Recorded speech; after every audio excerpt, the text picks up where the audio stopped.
inini mugore ra2022 ndakafoma inonzi vapostori for ed mugore ra2022 2022 vapostori for ed vapostori iyo yamuri kuona iyoyi ved iyo yamuri kuona iyoyi inotungamirwa namadzibaba Mose. Thank you, let me elaborate. Terera unzwe zigu, unozviziva here wewe kuti the late president vaMugabe vakasangana nababa Jowani kuArusha kuTanzania vakapiwa ropafadzo yekuti uchazotonga nyika yedu.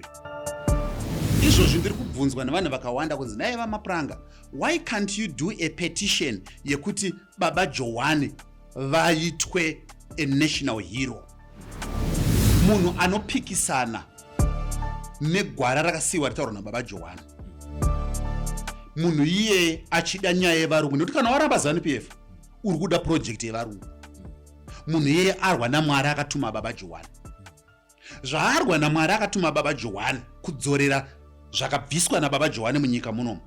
Munhu iye haagone kusanganidzana nababa Jowani, haagone kusanganidzana nekwakaenda baba Jowani. Ndoda kubataura ndakasimba, I am not apologetic panzvimbo iyoyo.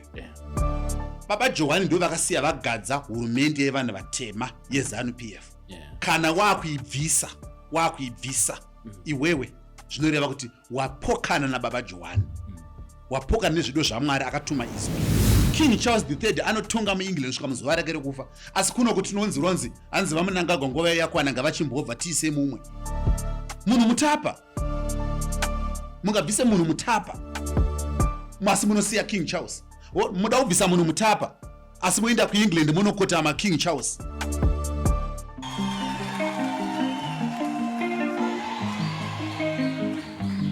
Ina ndichika sindotochika kuchika kwacho nokuti ndokunochikisa.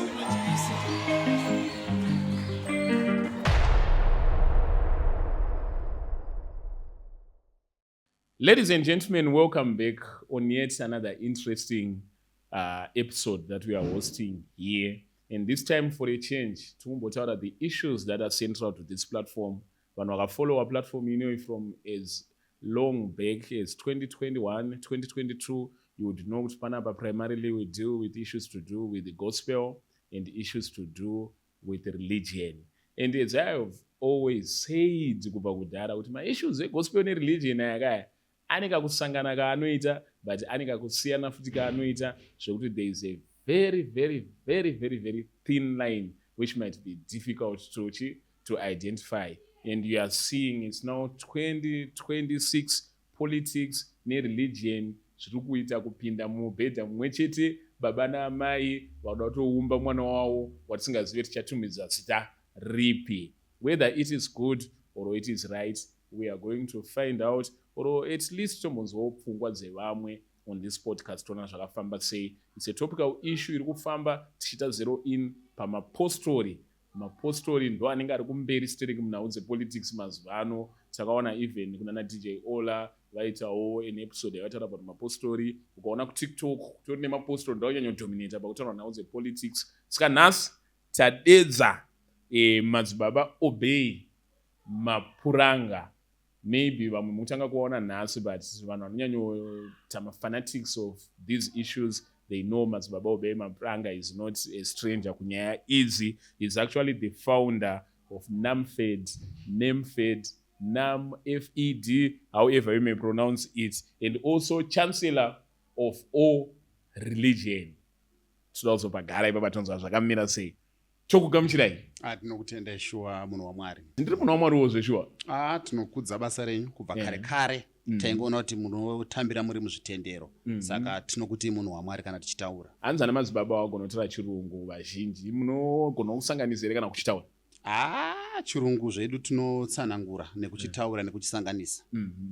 Hatina zvedu dambudziko nacho nekuti tinenge takaendawo kuzvikoro kwacho kunodzidza. Asi rurimi rwedu rwaamai aiwa, tinowanzorufara nekuti vanhu vazhinji vatinotaura navo, audience yedu yemareligions zhinji inowanzofarira zvai kunzwa nerurimi rwaamai. The reason why takudeidzai panapa is because we want to take this discussion further, and we have seen consistently kuti ndima muchanyofamba nediscussion iyi ine chekuita nevapostori, and not only vapostori but all other religions as well, neparticipation yavo mupolitics. But chitanga, who is Madzibaba Obey Mapuranga? aiwa ndinoda kutenda chekutanga for hosting me today. Madzibaba Obey Mapranga, mupostori wekwababa Joani Masowe wechishanu kana kuti Joani Masowe yechishanu, anonamata arimo mukerekere asi aine basa rakakura rekutungamirira affiliate yeZANU-PF inonzi National Multi-Faith Economic Dialogue. National Multi-Faith Economic Dialogue yakalaunchwa musi wa9 July 2025 paZANU-PF headquarters, yatakagamuchirwa nemutungamiri wenyika achitipa green light kuti mumantra yavo nenational philosophy yavo yavanoti leave no one and no place behind, nemi vanonamata pinda ivo zvakare mudevelopment agenda yenyika ino, kusapota mapolicies emusangano uyezve kutsigira zvakare national cohesion muri mubandiko rereligion. Tichaita another episode tichitaura about Joani Masowe kuti neyechinzi kune Joani Masowe yechishanu, ko yechipiri neyechiposhi iripi, koma maJoani Masowe ndeapi, tichifamba takadaro. But just briefly, chii chinonzi Joani Masowe yechishanu uye yakasiyanei nemamwe maJoani Masowe? Chinonzi Joani Masowe yechishanu tinotangira pamusha wekwaNevanji kwaNyamweda.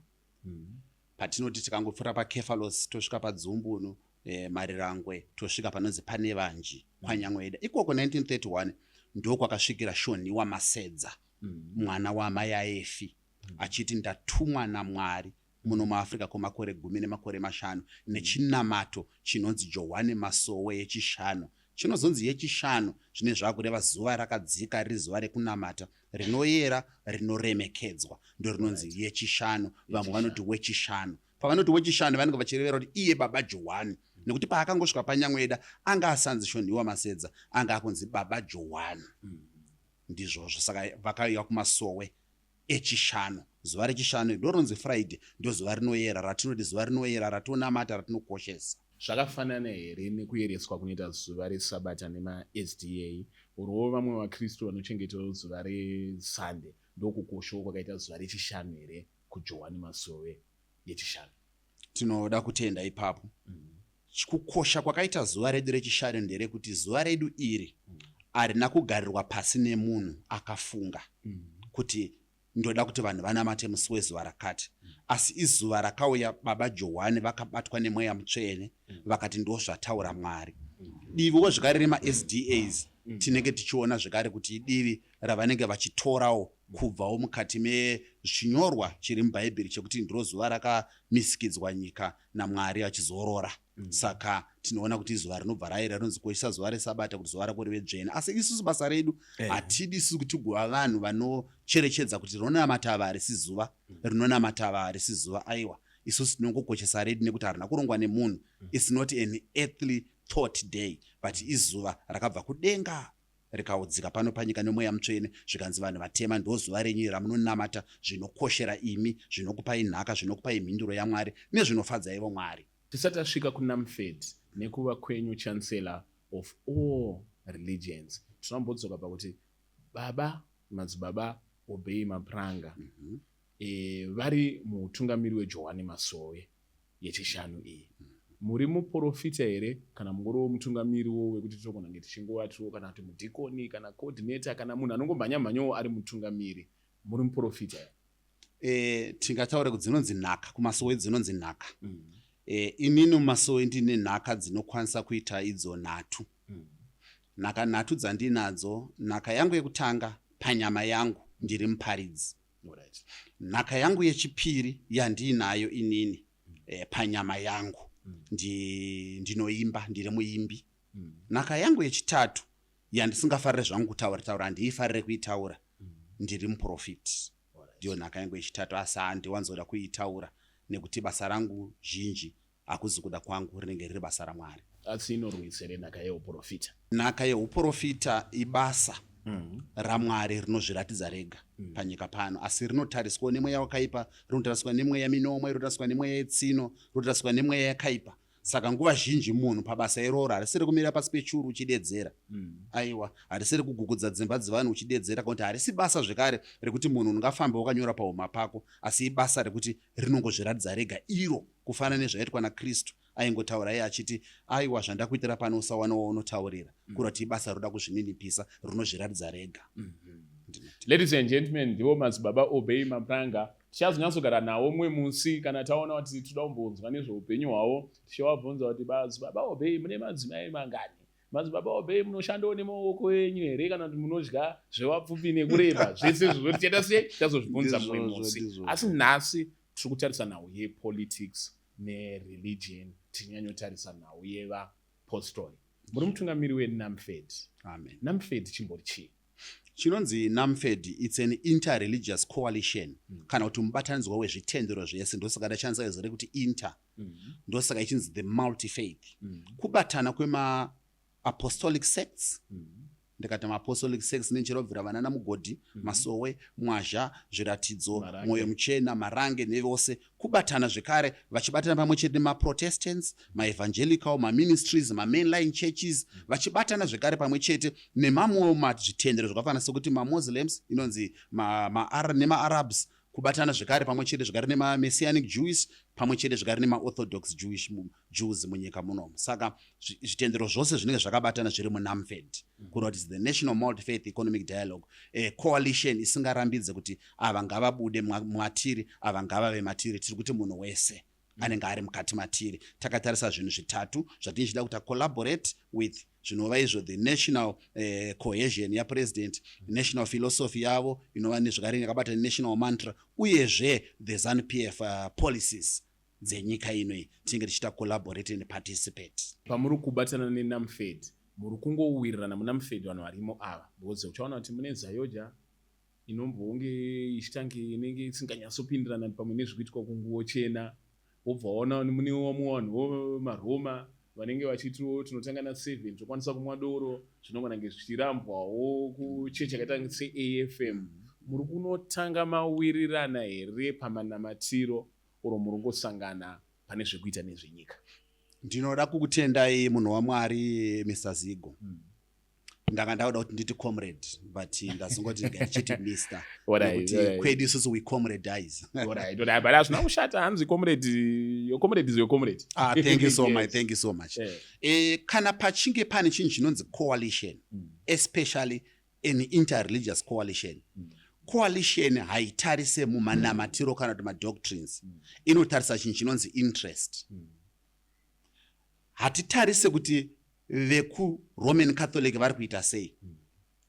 Hatitarise kuti vanotenda muchiposoro vanotenda vakaita sei. Vanobvisa bhutsu here? Veku-Catholic vanonzi vanonamata vozonodai here? Kana kuti veku-Zayoja vanoita sei. Tinongotarisa chete our interest of the coalition. Our interest of the coalition is to support the economic roadmap of the president. Our interest is to collaborate with the existing government programs, which is the NDS2, National Development Strategy 2. Our interest is to have a national cohesion munyika muno. Also, interest yedu zvekare iri yekuti how do we empower religions kuti vabve from kungoramba vari vanhu vari pakati pema-religious dialogues asina zvinhu zviri tangible. Saka toda kubva mukati mekungotaura zvitendero, kunamata, kuparidza, kuprofita, tichienda kuma-religious participation and also religious empowerment, whereby at the end we germinate a religious economy in Zimbabwe. The same thing zvakaitwa kune dzimwe nyika zvokuti vakakwanisa kuzoita germinate a religious economy. Semenzaniso takatarisa kuti isusu tinoona kuti kuma-Muslims Malawi is a 1.4 trillion global economy. Yes. Takatarisa kuti takaona kuti isusu kuma-Jews tinoona kuti under kosher ma-Jews vanokwanisa kureza 1.1 trillion a global economy. In England only, the Church of England generate a revenue of 1.2 billion per year. Totarisa kuti Dubai yakavakwa sei? Dubai yakavakwa nezvikonzero zvekuti vanhu vakabatanidza kutenda kwavo nekushanda nemaoko avo vakazviita chinhu chimwe chete. Saka if we come together paphilosophy nemantra yapresident as religions and also paZANU-PF policy, toona kuti nyika ino tinoenda kumberi. From matauriro amuri kuita tiri kutoona kuti imi munotenda kuti religion oro chitendero nepolitics zvinofanira kufambidzana. Ndo zvinhu zvandinogamuchira kana kuti ndo zvinhu zvechokwadi panyika pano. Nepamusana pekuti kana makasiya religion mungofamba nepolitics, at the end chinhu chinonzi ma-religious establishments, ndinogona kutotaura zvangu ndakuda kusarerutsa muromo, mabazi epolitics ndakuda kutaura chokwadi nekuti takatarisa kuti munyika muno pakauya zvitendero zvichiuya pioneer column ndiani munhu ndevapi vanhu vaiita broker maland deals munguva yepioneer column? Mafather, missionary, Father Gonzalez, and you would always see my Roman Catholic fathers angari instrumental, my Anglican, my missionary, and David Livingstone. Ndo vanhu vaibroka maland deals. Moffat Treaty yakafacilitated nechii nema-religious figures. Saka religion is part and parcel of politics. That's why munyika muno meZimbabwe muno matiri muno muchiona kuti nyika ine kuti iwane kuzvitonga kuzere. Mweya mutsvene munzvimbo dzekunamata ndo waitotaurira vana kuti ngavaende musango, ngavaende kuMozambique, ngavaende kuTanzania, ngavaende kuEgypt, ngavaende kuAlgeria, ngavaende kuRomania. Zvaitotaurwa nevaprofita. Vamwe vana havana kudzoka, vamwe vakadzoka, but kusununguka kwenyika ino kwakawa maoko ezviprofita nevanotenda. Ladies and gentlemen, ndo madzibaba Obey Mapranga tati manyei but tatanga kutaura nawe agenda yedu yepolitics but toda kuwadzosa pamashure futi pakuti imi munoti ndimi founder of NAMFED. Pfungwa yekuti founder of NAMFED yakabva kupi? Nekuti mazuva ano tiri kuona ma-affiliate groups mazhinji vanenge vasina pfungwa yekutanga chino asi vanongoudzwa kuti iwewe toda kucreata organization yakati iwewe ndiwe mutangi wayo ndiwe founder. Imimi pfungwa yakabva kupi? Chinonzi chokwadi pakati pedu senyika yeZimbabwe ndechekuti inini muono uyu wakatanga muna 2017. 2017 president pavakagadzwa vachigara pachigaro chavo chekutonga vakatanga kutaura shoko ravakati the voice of the people is the voice of God. Kureva kuti izwi revanhu ndiro izwi raYahwe. Ndakatanga kugutsikana kuziva kuti vanhu ndo vane chekuita nenyika yavo, vanhu ndo vane chekuita nedevelopment, vanhu ndo vane chekuita neramangwana renyika. Gare gare ndichifamba ndakadaro ndakazonzwa zvakare muono wapresident vakuti he leaves no one and no place behind. Vachitaura kuti ndo trust yavo kuti nyika ino iende kumberi, hapana dunhu nzvimbo kana vanhu vanofanira kusara. Gare gare president zvakare ndakanzwa vakutaura vachiti zvoni zvakare vachitaura vachiti zvoni nyika patripartite mantra yavo nyika inotongwa nevene vayo. Vobva vazoti nyika inovakwa nevene vayo. Vobva vazoti kukupedzera kuti nyika inonamatirwa nevene vayo. Zvinizvo zvakandipa kuwana inonzi a wake up call. Kureva kuti handisiri inini asi muono wapresident wakatungidza gwenya kana wakaisa a wake up call mandiri nekuti ndichiti zvitendero zvose for the first time in history, let's come together, let's dialogue, let's have one interest, let's build this country together as a religious people, let's germinate a religious economy, and also let's support the National Development Strategy 2, from National Development Strategy 1 to National Development Strategy 2. And we were lucky that we were part and parcel of the National Development Strategy 2 formulation, and currently also we are now in the implementation. And at first payanga chiri kuma consultations takatokwanisa kunge tichisitawo pamwechete neOPC sema-religions kutodedzwawo kumana resort neOPC takadedzwa nachief secretary varishwaya munhu waMwari, the most respected man. Takasvika kumana resort takakwanisa isusu kutopawo masubmissions edu 13-paged document yekuti how can religions participate in the economic agenda of this country. Imimi bamazviti you are chancellor of all religions. Zita kuti chancellor tinoona kumayunivhesiti sikandogona kuti headmaster or principal or overseer andimaona. But ihofisi hombe yekuti whether waita yekupfekedzwa kana kuti waita zvekuzvipfekedza ofisi yacho inenge inorema. Ndikasimuka panapa ndikati inini Zigo ndini mukuru wemajournalist ese muZimbabwe, ndini mukuru wemapodcast ese nechii, whether ndiri kungozvitaura mubva mupfungwa dzangu oro ndatopiwa simba iroro, ihofisi inorema. Ndiyo hofisi yaminayo zveshuwa here kana kuti ringori zita rekuti riremewo? Ndinokutendai manyatsobaya chaipo kuti ndikwanise kunyatsovhura. Chinhu chakaitika ndinokutorai kubva kuna 2025 gore rakapera. Patakatanga NAMFED kuti tichitanga kunyatsoiloncha, title yangu inini ndanga ndiri the chief convener. Zvandanga ndiri the chief convener of NAMFED kubva mumwedzi waJuly anova chikunguru kusvikira mwedzi watabva waApril. Dare redu reNAMFED rinova rinonzi the National Executive Council rakagara pasi rikati tasvitsa anniversary yedu yeNAMFED kuva negore, asi isu seNAMFED haticharamba tichiti mukuru wedu arambe ari convener. Takabva munguva yekuva convener, ezvinezvi yanguva yechancellorship, kureva kuti makuchititarira, makuchititungamirira muadministration, mumaprojects, mumainitiatives, mupolitical support to the ZANU-PF party, uyezve mumasupport and collaboration ma-existing programs egovernment anosanganisira NDS2 nemamwe ose maari ma-religious economic participation.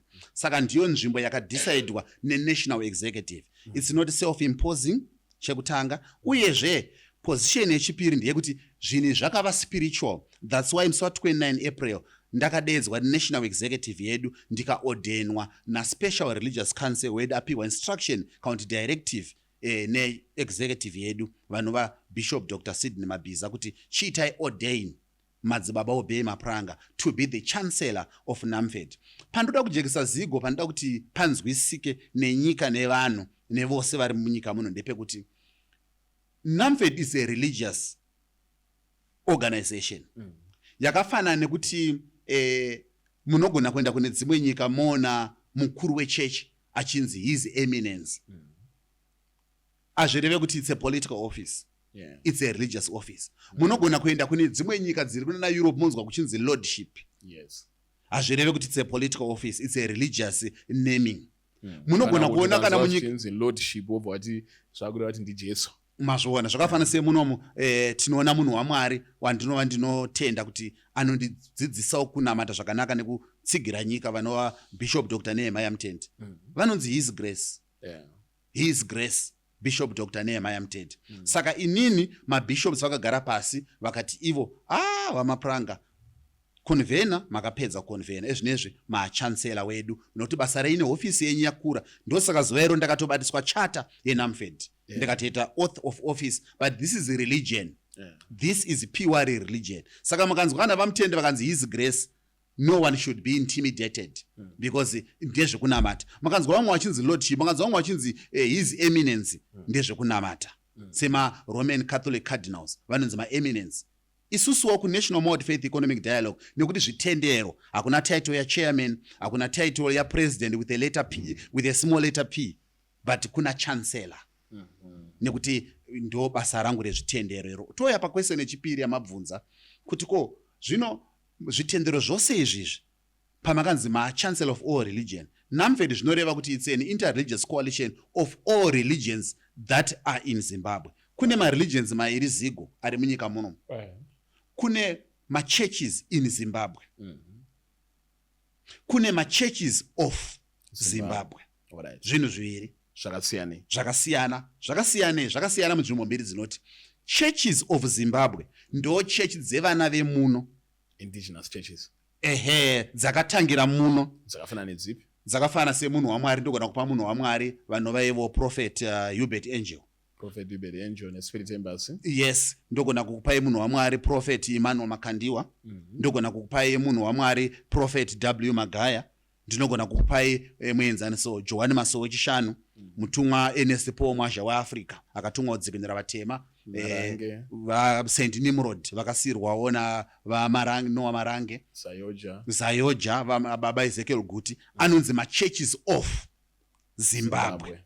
Kozoti kune ma-churches in Zimbabwe, kureva kuti chechi dzakabva kunze dzine ma-headquarters muEurope, muBritain, munana America, munana South America, muNorth America, kwese ikoko, asi dzakazoyawo muno kuzokumbirawo kuti dzikwanise kuitawo mabranches adzo munomo. Idzi dzinonzi churches in Zimbabwe.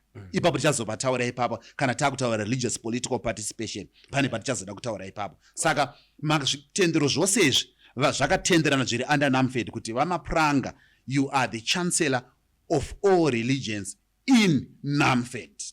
All religions in NAMFED. In NAMFED. Kana muri muNAMFED mune all religions, mune maMuslim, mune maJews, mune veBaha'i, mune maPostori, mune maPentecostals, mune maEvangelicals. Vese vanhu ndinotungamirira vari muNAMFED. Saka that's why ndiri the chancellor of all religions. Ladies and gentlemen, madzibaba Obey Mapranga vanyatsotsanangura mashandiro anoita NAMFED nekuti iwo zita rekuzonzi chancellor riri kubva kupi, nekuti iwo munhu akaita sei vachitarisa zvinhu zvemubvunzo wedu wekupedzisira tiri paNamfed. Tisati tapinda mudonzvo rekuti mapostori anobvumidzwa here kuparticipata in politics, uye kana vachibvumidzwa vanofanira kufamba mufambo wakareba sei, vanofanira kusvika kumagumo here, kana kuti vanosvika paunoti apa taakuchisiya venyika vaite zvenyika, kana kuti vatongi vaite zvevatongi. Namfed togona kuidescribe as an affiliate group as well, or an arm or kuenda rakafamba mune zvechekuita nekunamata. Magroups mazhinji aya takaona achireceiva zvinhu, vamwe vareceiva funding, whether in terms of cash or pledges, but nevertheless they received. Vamwe vareceiva mota, even kunyanya kumasowe, zvinenge zvichinzi to capacitate them, to boost their morale, zvese zvakadaro. Imimi seNamfed ndo zvamamakatarisa here kuti tikaita izvi tichawanawo zviwanikwa. Aiwa, ndinokutendai munhu waMwari Comrade Zigo, Mr. Zigo. Nyaya yezviwanikwa iyi murwendo kaumunhu Comrade Zigo, kana uchifamba murwendo uchifamba ndo munozonzi ari pakati perwendo akasangana nezviwanikwa. Zvinorati zvinhu zvisina kunyorwa kana zvisina kupikirwa zvinosangana nemunhu, asi anozosangana nazvo zvinonzi chitsva chiri murutsoka. Asi zvino isusu tiri kuzvionawo shuwa kuti vabati vebasa rakanaka muma-religious establishments vanotsigira musangano weZANU-PF vanokomborerwa, vamwe vanodedzwa sekutaura kwamaita kuti mapostori vanodedzwa kunzi mutorowo mota, mubate basa, being capacitated.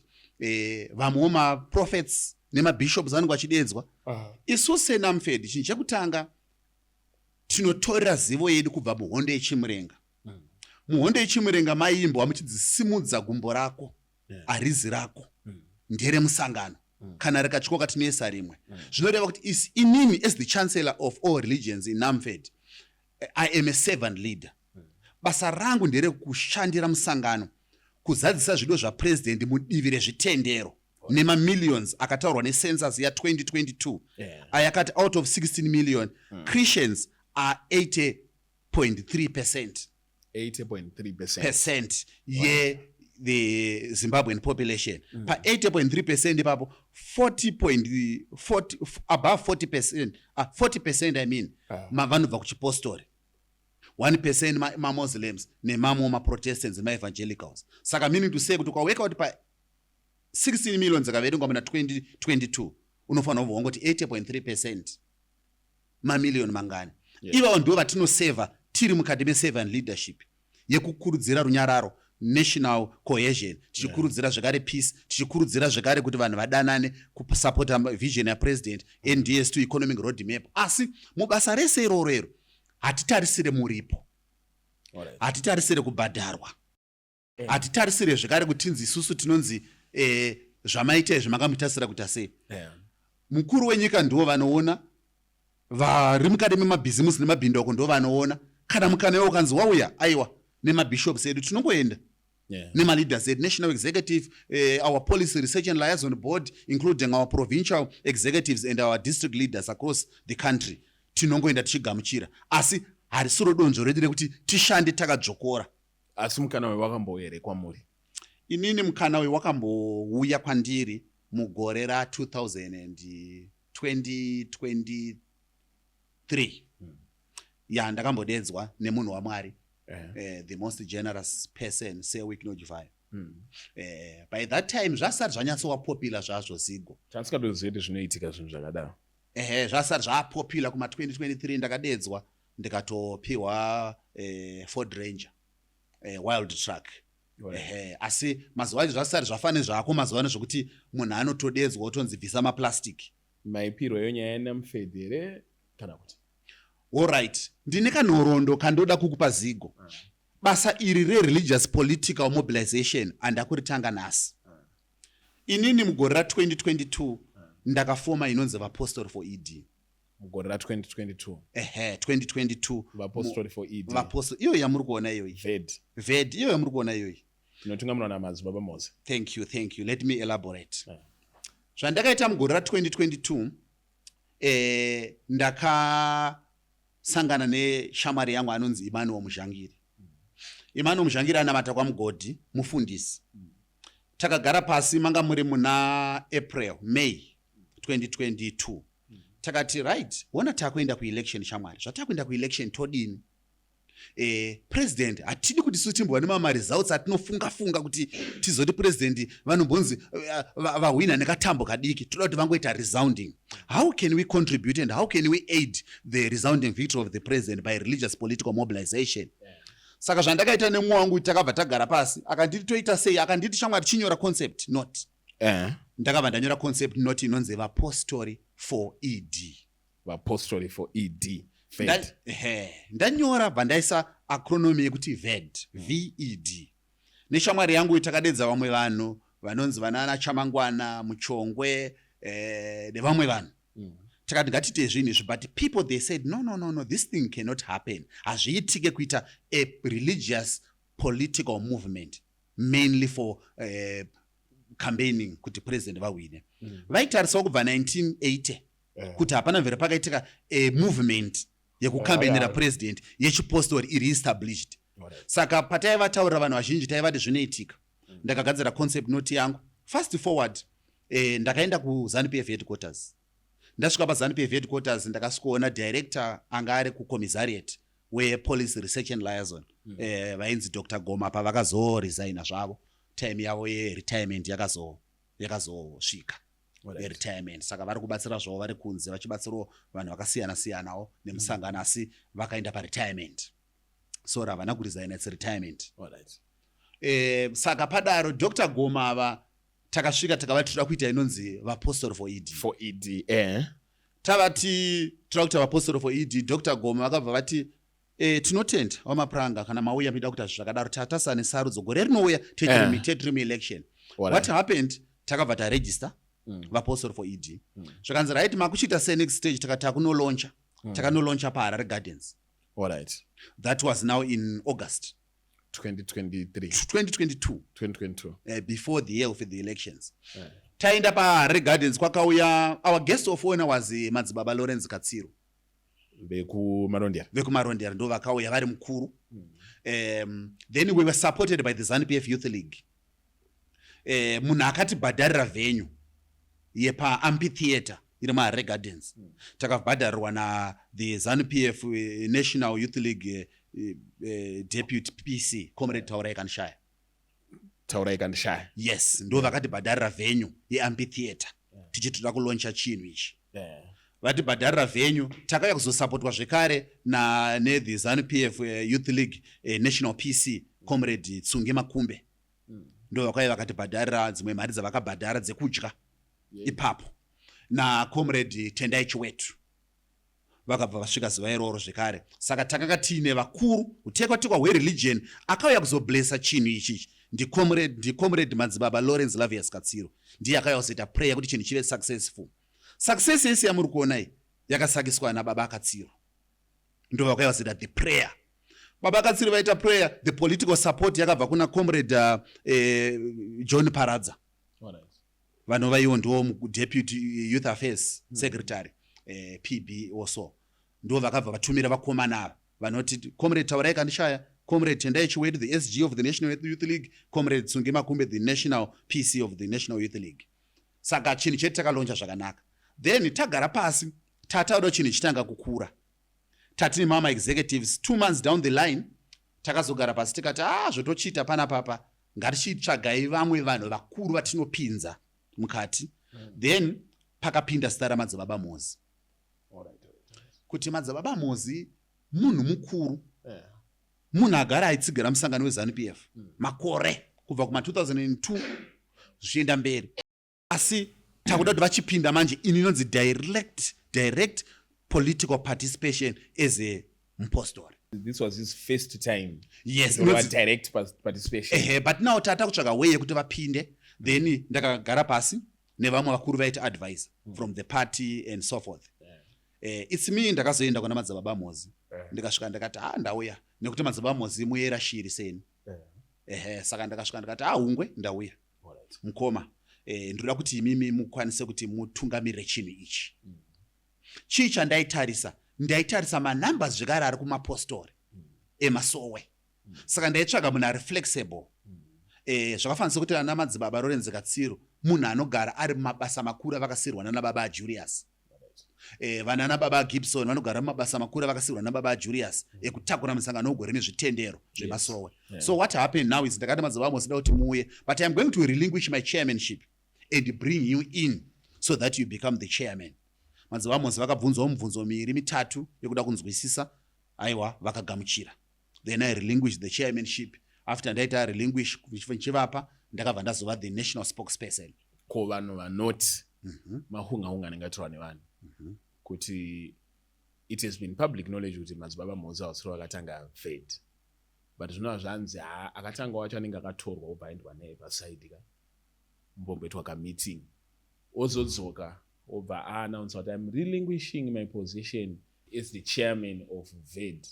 Tobva tabvunza majournalist kuti did you do that genuinely free will here or you were coerced to do that? Aiwa tinotenda comrade Zigo. Hapana coercion. I wasn't under duress. Ndiri munhu ndakanyatsogamuchira nekuti havasiro chete vandakaita co-opt. Ndakaita co-opt vanhu vakawanda. Vakafanana nekuti anonzi Archbishop Tsungai Ushe werunyararo rweapostori ari kuBulawayo akaenderwa with my colleague Mshangiri akava co-opted in. Hapana kana mari, hapana kana send. Inini chandoda ngokutaura nechekuti hapana kubhadharwa. Madzibaba Mose havana kubhadhara mari kuti vaite chairman weVED, weMapostori for ED. Asi madzibaba Mose vakapinda by merit yekuti ivo zvechokwadi munhu ane vanhu kuseri kwake. Uyezve madzibaba Mose munhu anozvipira kuda musangano, munhu anoda musangano. Saka akagara achitsigira musangano but atakuvapa direct religious political participation. Saka kana pane mashoko anoti pakazoendwa pasaidi aiwa hazvina kudaro. Kana pandakatozosiya naMFED ndakatovanyorera tsamba, pandakazopinda munaMFED sorry ndakatovanyorera tsamba ndikatoti aiwa baba ndakuchibatanidza zvitendero zvese. Ivo vakatoti aiwa tikaisari takabata kupi kunoko. Zvinhu zvakaitika gore ripi handover takeover? Zvakaitika muna 2022 uri mwedzi waSeptember. 2022 uri mwedzi waSeptember. End of September ndo patakavapa the levers of power. That's where I co-opted him kuti vakwanise kupinda pa the levers of power. But I'm still the founder of Apostle for it together with my colleague anonzi Emmanuel Mshangiri. And ipapo no one else can claim to be a founder. Even influence as a founder. Influence yangu over Apostle for it. Pari zvinezvi kana ndakutungamirira another affiliate, mutemo wedu uri kuZANU-PF ndokuti hakuna munhu anokwanisa kutungamirira 2 affiliates at one time. Saka influence yangu yasara chete paukama hwangu namadzibaba Mose wokuti mukoma wangu ihama yangu uyezve we share my notes in terms of religious political mobilization. Are you proud or happy with the way that he is leading VED or the direction that VED is taking? Is it something atoziva kuti kana utungamiri hwachinja hazvizoenda nemo semadiro awaizviita? But vamugabe izvezvi vakamuka vanenge vachingoti upfumi huchiri mumaoko mevanhu vatema vanongona ngo vachiita different limit vari kuita, but ndo muendero wataida kuti zviende zvichiita. Ndo zvatinotarisire paVED izvezvi kuti maendero ari kuita, mafambiro ari kuita, tisiri kunyanyadzika deep tichipinda mumabvunzo yatirichada kubvunza, tichingotarisa iyo VED ndo mafambiro ere amanga makatarisirwa tichaita. Inini ndine kutaura kwandoda kuita kwokuti handina pandiri kuona dambudziko rakanyanyisa kukura nekuti inini I am the author of the VED constitution. I am also the author of the VED strategic mobilization paper. Also ndini zvekare ndakakwanisa kutendererawo 10 province tichiita ma-elections ekugadza inonzi provincial structuring and district structuring. Saka direction yairi kutora ndiri kuiona vari kusapota Cape 3 vachiri mugwara rekutsigira nyika, vachiri zvekare mugwara rekutsigira zvinhu zvese zvinodiwa napresident weZANU-PF.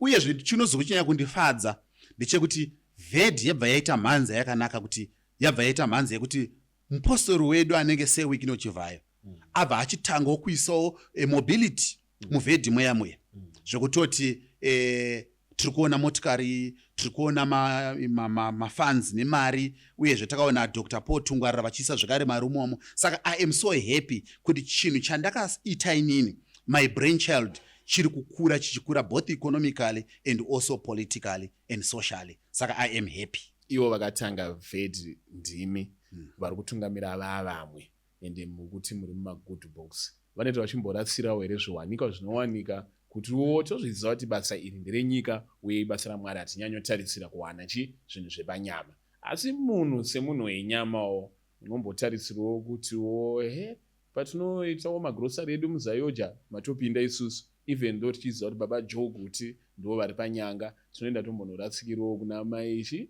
Yuna Guti tichivapowo zvidoko sevanhu vakatanga. Imi pane zvikumboratsikirawo kwamuri? Ini chandikangotaura ndechekuti ndinongovimba kuti sehama yangu, semukoma wangu nevamwewo vapostori vandonamata nawo nevanhu vese varimo mukati mairi, rimwe zuva chete vachazongova vanhu vachazongondirangarirawo. Handingatarisire kuti pangava nedambudziko panguva ineyi nekuti varimo mukati mechinhu, asi ndinongovimba kuti rimwe zuva kana ndikasvika vachidyo ndokwanisa kuzongonongo ndimwe chete yenyama. Zvinhu zvandirongotarisirawo zvangu kuti zvichaitika. Uyezve chandingada kutokudza, kana patakaita birthday musi wa 29 rangu rakaitwa neexecutive eNamfed, madzibaba mozi vakatondipledgera ingoni vakatoti Mapranga, ndiri kukupa tsiru remombe as a pledge yekuti ndafara birthday present kana gift. Madzibaba oini vakatoti ndiri kukupa hwai yandichakupa. Asandaziva hangu kuti mukono here kana kuti mukadzi, but kana iri mukadzi totsvaga chimukono, kana iri chimukono totsvaga mukadzi, totesa pamusha toita sei? Togadzira upfumi. Takutogadzira upfumi. Vanhu vanondida. Saka ndokutasira kuti aiwa zvese zvandakasiya ndagadzira zviri kuenda mberi. Ende kana musangano uri kufara, kana hurumende inenge ichifara, kana mapoliticians vanenge vachifara kuti the brainchild yaMapranga iri kuita flourish. Ladies and gentlemen, zvinhu zvataurwa pachena nafounder weVED, muchinzwa taura nezveNamFed, munogona kufunga kuti ndo organization chete yavakatanga. Vakatotanga an organization which is very key izvezvi panhau dzemuitirwo kuitwa politics yemuZimbabwe, panhau dzemanamatirwo ari kuita muZimbabwe, ndivo vaObey Mapranga. Todzoka madzibaba panyaya yakakosha yatoda kutaura izvezvi. Nhau yevapostori vachiparticipata mupolitics, ana VED varimo, but hatitoda kutarisa zita rekuti VED chete rakazvimirira because zvina zvatange ndo vega vari kuita. Ndakaona izvezvi kunenge kwato nevapostori for ED, kunenge kutoriwo nemamwewo mapoka-pokawo, kunewo machechi ari kutoitawo pastors for ED. Ndakaona kune futi mumwewo anonzi mufundisi Ningi, atone presidential mafia against criticism chakadaro. Vane machechi vese vakuita sei vari kubatika. Saka ngatisangirei mumusha wedu weJudea tichienda kunze. Mapostori munobvumirwa here from muoko nezviga zvakabva kuna baba venyu Johani, munobvumirwa here kunge muri pamberi panyaya dzine chekuita nepolitics? Aiwa, ndinotenda mubvunzo wenyu wakakura. Mubvunzo uyu ndakaona uchibvunzwa zvakanyanya. Kana pakataura madzibaba ngoni vekuSouth Africa papodcast yaDJ Ola, mubvunzo uyu nanhasi still a national question iri kubvunzwa nzi vapostori vanoita here politics? Mhinduro yamadzibaba ngoni yanga iri kuti vapostori ngavasiyane nepolitics. Ndo zvakataura madzibaba ngoni. Inini kana ndaakupindura semupostori wekwababa Johani Masowe Chishanu, Chancellor of all religions in Namfed, also pioneer and founder of the apostolic political participation in Zimbabwe under the banner of VED. Ndoda kudaira ndichiti chinonzi politics zemuZimbabwe ndo dzakatiunzira independence muna 1980. Zvadziri dzakatiunzira independence muna 1980. Independence yedu yemuna 1980 haina kungouya sezvakaita nyika dzakafanana sana South Africa, dzekuti hapana kunyanya kudeuka ropa. Muno makadeuka ropa. Muhondo iyoyo yakaitika munyika munomu, tinozviziva kuti hondo iyi kuti iunze independence, munhu waMwari Archbishop Loveless Matarano Manango vaitoshanda nemacomrades chechi yavo yeBethsaida, asi vari muRekaitangwena sector. Tinozviziva tese kuti ana baba aFiripi tikutaura muJohani Masowe ikomo. Baba aPhilip Chigwada nana baba James Kanengoni vakuru vezvemweya vakanga vari manegomo muChiweshe vakafanana navana Noah Musarurwa, vanana Sylvester Tumbare, vanana Mujiwa Dzangare, vanana Amayana Aseviria. Vanhu vese ava vakanga vachitsigira macomrades kurwiwa kwenyika ino, vakatotumanawo kuti vainoita war veterans, vaizviita vari muNeanda sector. Tinozviziva tese kuti vanhu vakafanana na Mwazha, mutumwa Enespo Mwazha waAfrica, vanhu vakafanana naNyamombe, vanhu vakafanana naElijah Mugodi, vaitoshanda vari mumanyika sector, vachishanda nemacomrades. Saka chindotaura naye Zigo kuti zvakaprofitwa kunzi nyika ino takuinamatira kuti hondo yeChimurenga yerwiwe. Ndakamutaura rimwe zuva Zigo ndikati zvoni pane nguva yakamboitika a contestation between my religious leaders kuma 1970s. Vachiti hondo yanyanya kuuraya vanhu, ngatinamatei kuti hondo iyi ipere. Asi vakuru vemuJohani Masowe vakati ngatinamatei kuti hondo iyi iwedzere, nekuti ropa rinofanira kugadza hurumende yevanhu vatema harisati razara. Ropa rinogadza hurumende yevanhu vatema harisati razara. Kana razara, hondo inofanira kumira. Pakabvunzanwa varume, mukwesha wevarume vachiti sei uruda kuti hondo ipere iyo isati yagadza mambo wevanhu vatema. Mhinduro yangeri mhinduro yakauya. Kwakauya mhinduro yekuti hondo yakatanga kunamatirwa nzi iwedzere. Baba Mukuta, Baba Wimbo, Majinesa munowaziva imi. Vakatanga kutaura chiti ndaona munyika muno matongwa nemuna Nesta Rengirosi rekuti Gabriel. Muzuva ravakati ndaradzwa muguru wechibaga wakaurungana. Vachitaura kushaya chinhu chinonzi gusa ruzhinji. Ndo zuva rakataurwa naEnespo Mwazha waAfrica achiti hakuna dombo richagara pamusoro peimwe dombo. Ndakuitaura kuti pamberi pevanhu vatema tichazvitonga, Murungu ngaabude munyika muno. Ndo nyaya yakasiya taurwa naJohani Masowe chishanu iye Shoniwa Masedza. Akati handigare munyika yevaranda vanotambudzwa nehurumende yevachena, vachibhadhariswa mitero yedzimba, mitero yemombe, mitero yekuti vanhu vatema vanokwanisa kuita imbwa, mitero yedzva yevadzvanyirira vairamba Roman Dutch law yaishandiswa nevarungu. Tinoenderera mberi tochiona kuti Elijah Mugodi chaiye akatambudzwa vakasungwa, asi vairwisana nevarungu kusvika Johani ataura kuti imimi varungu, imi hurumende yaSewelensi, endai munotora chiremba chaKing George 6. Endai munotora chiremba chaKG6 King George 6 ndiye ndichipfeke musoro mangu ndikutaurire kuti vanhu vatema ava nyika ino ndeyavo. Saka naye Zigo ndakuda kuchikubvunza kuti yakauya nevanhu vatema nyika yeZimbabwe, yakauya nereligious politics dzezvitendero zvedu zvose. Ko zvino mwana zvaakabarwa anonzi Zimbabwe chinotadzisa chii kuti vapostori vachitsigira ZANU-PF, vapostori vachitsigira hurumende yacho chii? Teerera kaZigo ndichikutaurira. Isusu takaudzwa isusu kunzi hamuna imwe hurumende yamunotsigira kunze kwehurumende iripo yeZANU-PF. Nekuti ZANU-PF inotongwa nemucheredzi weJongwe. Makaudzwa iri instruction iri kubva kumukuru wechitendero here kana kuti ndo ainzi madonzvo echinamato? Iro ritori donzvo, it's part and parcel of doctrine. Kunzi mupostori anotsigira hurumende iyi iripo. Nekuti hakuna imwe yakanga iripo. Yairambwa ndeye varungu, yainzi yevarungu bvisai. Zigo, unoziva here kuti kuJohani Masowe Murungu akavachida kunamatirwa haabvumidzi kubatwa musoro akadai? Ne. Zvakanzi munodzorera simba randakakupa here kurwisa varungu kwavari. kuJohani Masowe, bvunza anyone noJohani Masowe kuti naye sei Murungu musingamubate kudai? Bvunza. They don't divulge this secret, but nasi ndakupa waita manza. Ndakupa zvinhu zvakati secret. Murungu akanzi kana akauya paMasowe anobatwa akanzwai.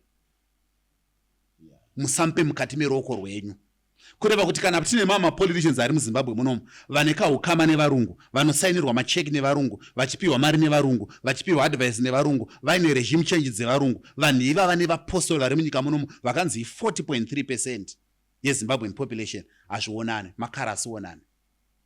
Ko vanobva vati imimi maakushandisa matongerwo enyika nepolitics panhau dzeruponeso, because kuna Mwari kuna tenza mino kumapostori munomushandisa izwi rakasarura here vanhu varinoda kuti vauye kuzopona rakataura kuti riri kuda vanhu veZANU-PF chete, hanzi munenge maakuparadza vanhu. Alright. Wabvunza mubvunzo wakakura. Unoda kubatsirwa vanhu. Inini as a religious political leader and as a chancellor of all religion, chandingade kutaura Zigo ndechekuti isusu kana tichinamata tinoda vanhu vese. Takasiya tadzidziswa naBaba Johani Masowe wechishanu, nana Elijah Mugodi, nana Muchabaya Mombe Rume, nana Nyamombe, nana Baba Guti, chero nevamwe vanhu kuti idai vana vese veZimbabwe. Asi patiri tichida vana vedu veZimbabwe vese ava, tine hoko dzatakaisa munyika munomu. PaVictoria Falls, paInyanga, pana Limpopo, nepaMukumbura. Hoko idzodzo ndedzekuti zvido zvinoitika munyika munomu zvinofanira kunge zviri zvido zvevanhu vatema, munyika yevanhu vatema, neutongo hwevanhu vatema. Pakazongoita mwana wemunomu abuda muno munyika munomu kuenda kunobata murungu, oyo akamuhwandisa kuseri, achida kumupinza, zvoita kunge munhu mutema ndiye ari pamberi pepolitics, asi pane murungu ari kuseri ari kupa instruction. Ipapo nemunhu iyeye tinenge taakutaurana kuti vasingazive ngavadzidziswe. Tinenge taakutomudzora murealm, mupolitical realm, kuti chidzoka shamwari muphysical realm yepolitics yenyika ine kwatakabva kumavambo. Asi hatidzinge munhu paMasowe. Hatirambi kutinamata nevanhu. Asi tinongoramba tichitaura kuti gwara redu nderiri. Gwara redu nderiri. Iroro harichinje Zigo. Saka politics dzedu dzinongotangira paZANU-PF dzichiperera paZANU-PF. Hadzina kumwe kwadzinoenda nekuti mamapato esaya rikandiboko pachiporofita chakataurwa Zigo. Nhasi une manza. Hombe chaiyo. Mugore ra2002 murume aibatwa nemweya mutsvene ainzi Hezekia Chinyere akatidedza aiva Mugabe ndoda kusa chiporofita. Panguva iyoyo pakanetsa kuti vanhu vakwanise kumhanya kuState House. Yanga isisiri State House yako mazuva anaya yekuti munhu akatotora chiporofita chekuda kuona president izvozvo toswera tatomhanya naye papi because president vakatumwa naMwari kukomberedza nyika yose nerudo. Pakanzi dedzai vaMugabe ndevataure chiporofita, zvikanzi ndaona matutu maviri enhuta muparliamendi yeZimbabwe. Uri kunzwa ndiri kutaura? Zvikanzi nhuta iri kufukunyira asi anobudira yamuparliamendi, asi ndaona matutu mangani? Maviri. Vanhu vakabvunza kuti chii nekuti vaMugabe hatikwanisa kuvadedza kuti vauye. Zvikanzi ndaona muparliamendi yenyika ineyi maita maopposition maviri. Parliament iyi ndiye ZANU-PF yamakasiya mapiwa neropa rakadeuka rechimurenga, asi ndaona maita maopposition. Chivadedza ndiwe ndevataure zvaurifanira kuita kuti zvisadaro, nekuti nhuta hauzi mucherechedzo wechinhu chinomirira utsvene. Zvakaitika ndezvokuti pakaignowewa vanhu vakashandisa pfungwa dzekusvora chipostori. Mazuva acho vanhu vanga vasati vakuziva power rechipostori. Shuwa takazonzwa zvinzi mune MDCT, MDCN, zvatanga kuita sei kuitika na PDP, zvakazotanga kuzozara zvizara. Zvinoreva kuti dai vakateerera tsananguro dai vakapona. Teerera unzwe Zigo, unozviziva here iwewe kuti the late president vaMugabe vakasangana naBaba Johani kuArusha kuTanzania, vakapiwa ropafadzo yekuti uchazotonga nyika iwe.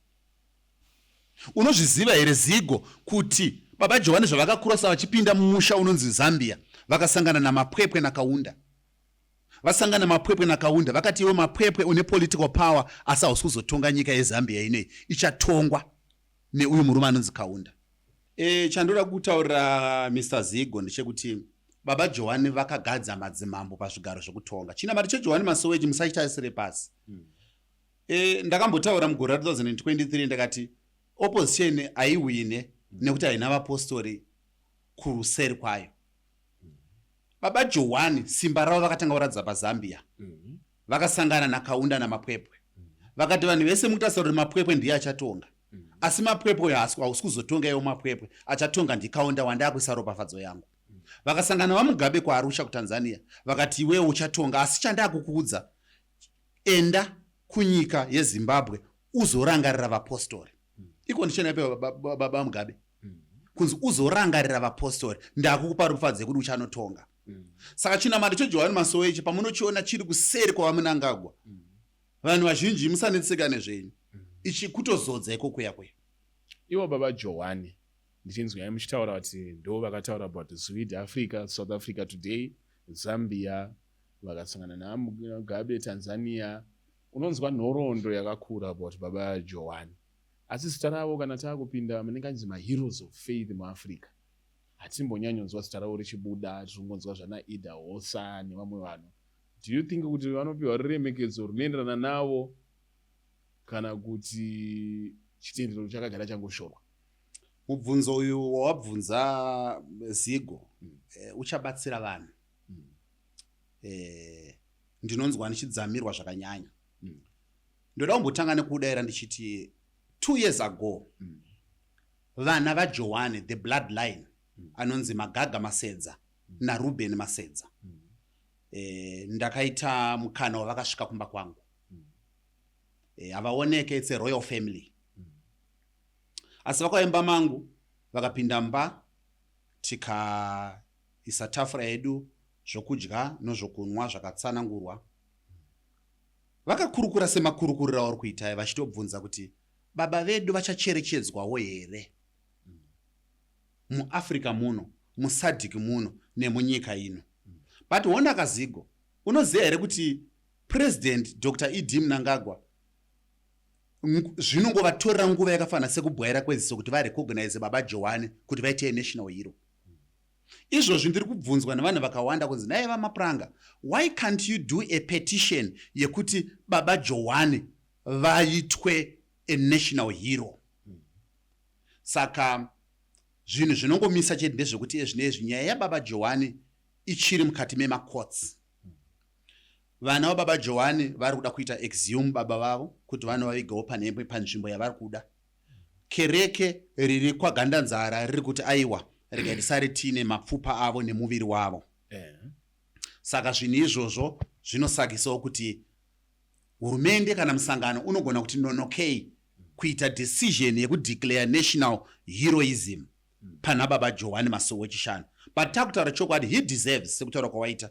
Uyezve zita ravo iguru nekuti ririmo muSouth Africa, kuBhayi, muRustenburg, kuPort Elizabeth, muBechuanaland, muZimbabwe, muLivingstone, muRusaka, Chipata, Kitwe, Dar es Salaam, Kenya, Addis Ababa, kwese zita raBaba Joan ririko. Saka zvese izvi mai kana takuzvitarisa tinoona kuti pamwe hurumende inenge yakamirira, ndiri kufunga kuti pamwe yakamirira kuti nyaya dzange dzapera mumacourts. Asi sure Baba Joan dai ndandiri nini mufungwa dzangu ndaiti Baba Joan mapfupa avo nemutumbi wavo ngazvitorwe zvoendeswa paHeroes Acre, zvononoiswa paHeroes Acre, zvitendero zvose zvodedzwa, nevana vavo vodedzwa, nemhuri yavo yodedzwa, nevanhu vese vane rudo naBaba Joan voitwa intiye panzvimbo yechikomo. Nekuti murume uya ndiye akaita kuti nyika ino tive nayo. Unozviziva here kuti muJohani Masowe pakaitwa kuti ceasefire iitwe muna 1979. Ceasefire yakaitwa muna 1979 after Johani Masowe yanamata panonzi paAfgate. Murume anonzi Pemiwa Ukwanevanji ndiye akauya paAfgate muna 79 akapika akati Mwari Baba kana makandituma inini Abrahama kana makandituma ndoda kuti hondo nhasi ngaimire, vanhu vanofa nhasi zvienda mberi mhosva ina Satani, asi iye chimurenga ngaichimira zvakwana. Yakabva yamira, ceasefire yakadedzerwa, makomrades akadedzwa akauya kuma-assembly points.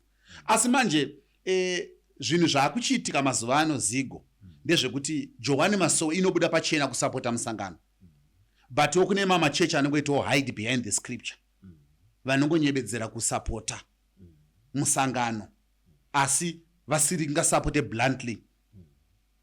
Asi Masowe inotaura kuti kufa kana kuora ndo mabidaira ndikaitewa. Tinomira nemusangano weZANU-PF nekuti iropa ratakatuma kuti rinodeuka, iropa ratakagamuchira, ihurumende yatakagadza tinomira nayo.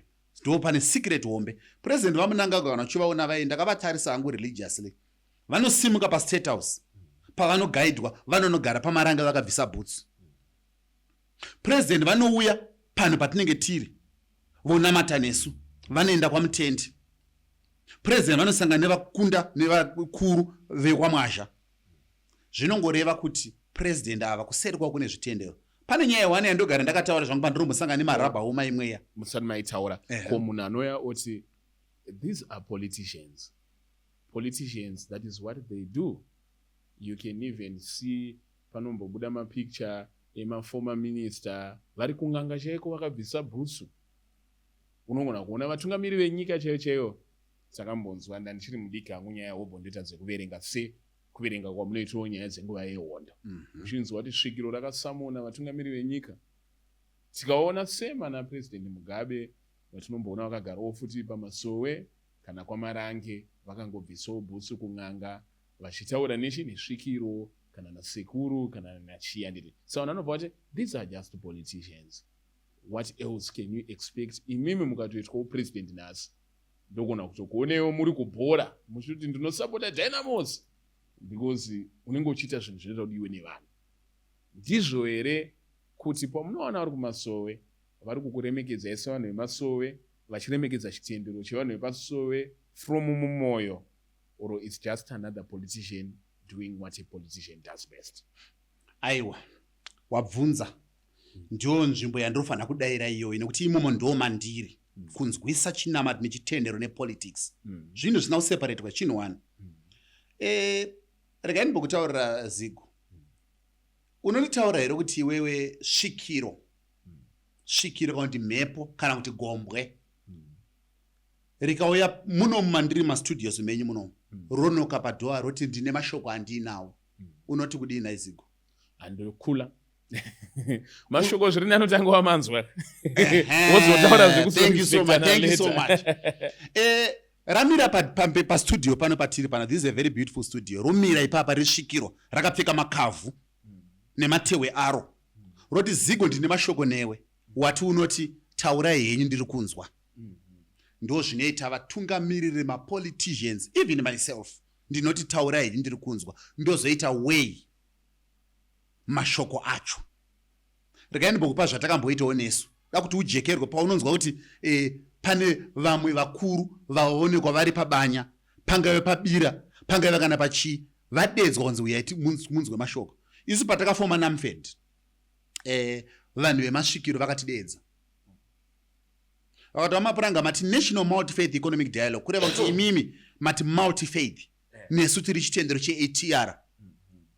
Ndakati uya stiwe faith. Ndakati uyai nemashoko enyu ndinzwe. Nekuti ndakazvitorera kapana vamunangako ndo pandakatora ini kuti you leave no one and no place behind. Usashore, usamhure, remekedza vanhu vese nemiono yavo. Nepamusana pekuti ana president Dr. Idi Mnangagwa zvavakabva kuMozambique vatora independence vakuya munyika munomu vakauya nesecularism, a government of all faiths. Isati sei Islamic Republic. Tiri a country inobelieve in secularism. We are a secular state inongoda zvitendero zvose kuti there is a freedom of worship. Saka vemasvikiro vauya vanhu vakavhundeka vachiti madzibaba mapuranga vari kuteerera vanhu vemasvikiro. Shuwa vakataura. Ndakanzwa mashoko ini akabva kuvakomana vemasvikiro for ED. Vakataura mashoko avakagara apa ndichiteerera. Ndakanzwa mashoko ini akabva kuShava Ruins. Shava Ruins ndo muzinda wambuya nehanda uko. Kuna mudzimi inonzi Anana Bungu yerudzi rwakahwata shaya chimwe. Vakataura mashoko avo ndikamanzwa. Ndakanzwa mashoko ini akabva kunonzi amadlozi elizwe kuBulawayo kune mhepo dzekwana Mukwati Mulilo vachitaura mashoko avo. Mashoko avo ese ndamanzwa, ndakazviziva kuti ese angonangana pachinhu chimwe chete chinoti national development, peace, national cohesion, support to the government and the president. Ndakangovatora vanhu vemasvikiro vese vaya ndichibva ndakwidza navo muZANU-PF headquarters ndikavanosiya mumaoko edepartment reculture. Izvozvo ndiko vari kushanda vari. Saka mubvunzo wabvunza iwe unongori kuti a president is a president for everyone. Baba ndibaba asi vari baba wemunhu wese, avasarudze. Vanoteera shoko remwana mwene. Ishoko randikade kukupa. Uyezve isusu pandiri kuda kuti uremeke uzive kuti nyika ino ngairemekedze president vaMnangagwa. Unozviziva here kuti muna 2023 ndakabvumidzwa napresident kuti titore vapostori tipinde navo muState House tinonwa tina president nevapostori vasina bhutsu. For the first time in the history of this country. Kusvika pamuzinda pai paunonzwa kuti panapa kana nhunzi chaiyawiwe kuti nhunzi. Saka pakazoitika sabatina kanga sirike kutanga. Aiwaka apo ndichazouya kwakasirike kutanga akandeke chipiri ava ndaamai vakazinge vadedza ndikutaura baba. Zuva iroro wanga uri musi wa 10 February Zigo 10 February 2023 ndo zuva randakaisa chiprofita chekuti nanhasi ndinonzwa kuti chokwamwari muriko kudenga. Mukuru wenyika anga akagara apa, the blessed man of God vaMnangagwa, vakabvunza vakati ko sarudzo yakamira sei? Tikavataurira kuti we shall ring fence the religious people to support the ZANU-PF party in the election. Takataura kuti isusu we shall decolonize their minds, also tichavapa reorientation and orientation yekwakabva Chimurenga nekwachiri kuenda nepatave. Saka padaro ndakazoti president, gore ratiri ra 2023 tauya maoko medu takatakura pledge inonzi 2.3 million votes. Isi tarisa paGoogle izvozvo unyore kuti 10 February 2023 vapostori pledged 2.3 million. Ladies and gentlemen, mafoni ndo atinawo. Cameraman weka sure kuti kurecord here apa tichitarisa. Alright. 2 million vapostori pledged 2.3 million. Alright, again nyore like that. Vapostori pledged pledged 2.3 million votes. Million votes. So, ladies and gentlemen, what we are doing is a screen record panamba to search at this so that munova maiona kuti pari kunzi chii. There's a screen record vapostori pledged 2.3 million votes. Tonyora chi? To President Dr. E.D. Mnangagwa. To President Dr. E.D. Mnangagwa.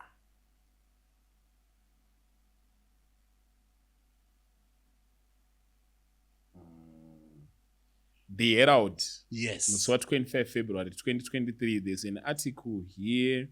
Let it load site herald.co.zw. This is the official site. Herald panapa baronzi. Vapostori pledged 2.3 votes for president. Chronicle editor yakanyorwa naFungai Kwaramba. Ndongoverenga nyika inovakwa nevene vayo vapostori. Yes. Pane picture riripo panapa. Ndiri pambiriro kana uchiona picture riripo, ameni kana uchiona. Ndikuona rega ndiri zoom.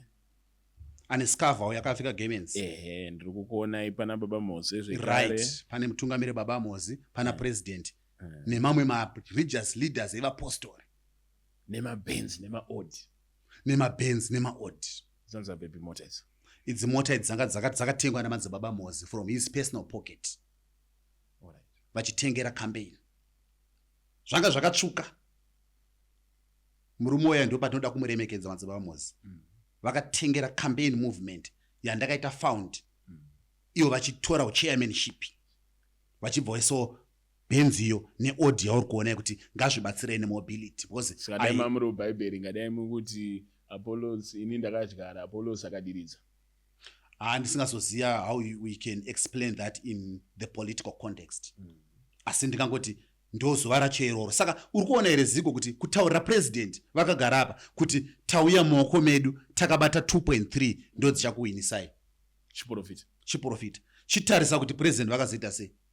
Vakabva vazongowina nechi 2.3. Saka ndoda kuti ndikutaura kuti chipostora hachisi chinhu chidiki ziko. Chipostora hachisi chinhu chidiki kutaura zvinhu zvinoitika zvenyika. Kozoya mumwe munhu ari kubvawo kwaari kubva kune imwe nyika inotoshungurudza Zimbabwe oti vapostori musatsigire ZANU-PF. Patoda kudzoka apa. Mapostori muri kuparticipate in politics. Nenhau yekuti munenge muchiti tinofanira kutsigira hurumende iripo kana hurumende iri kutonga.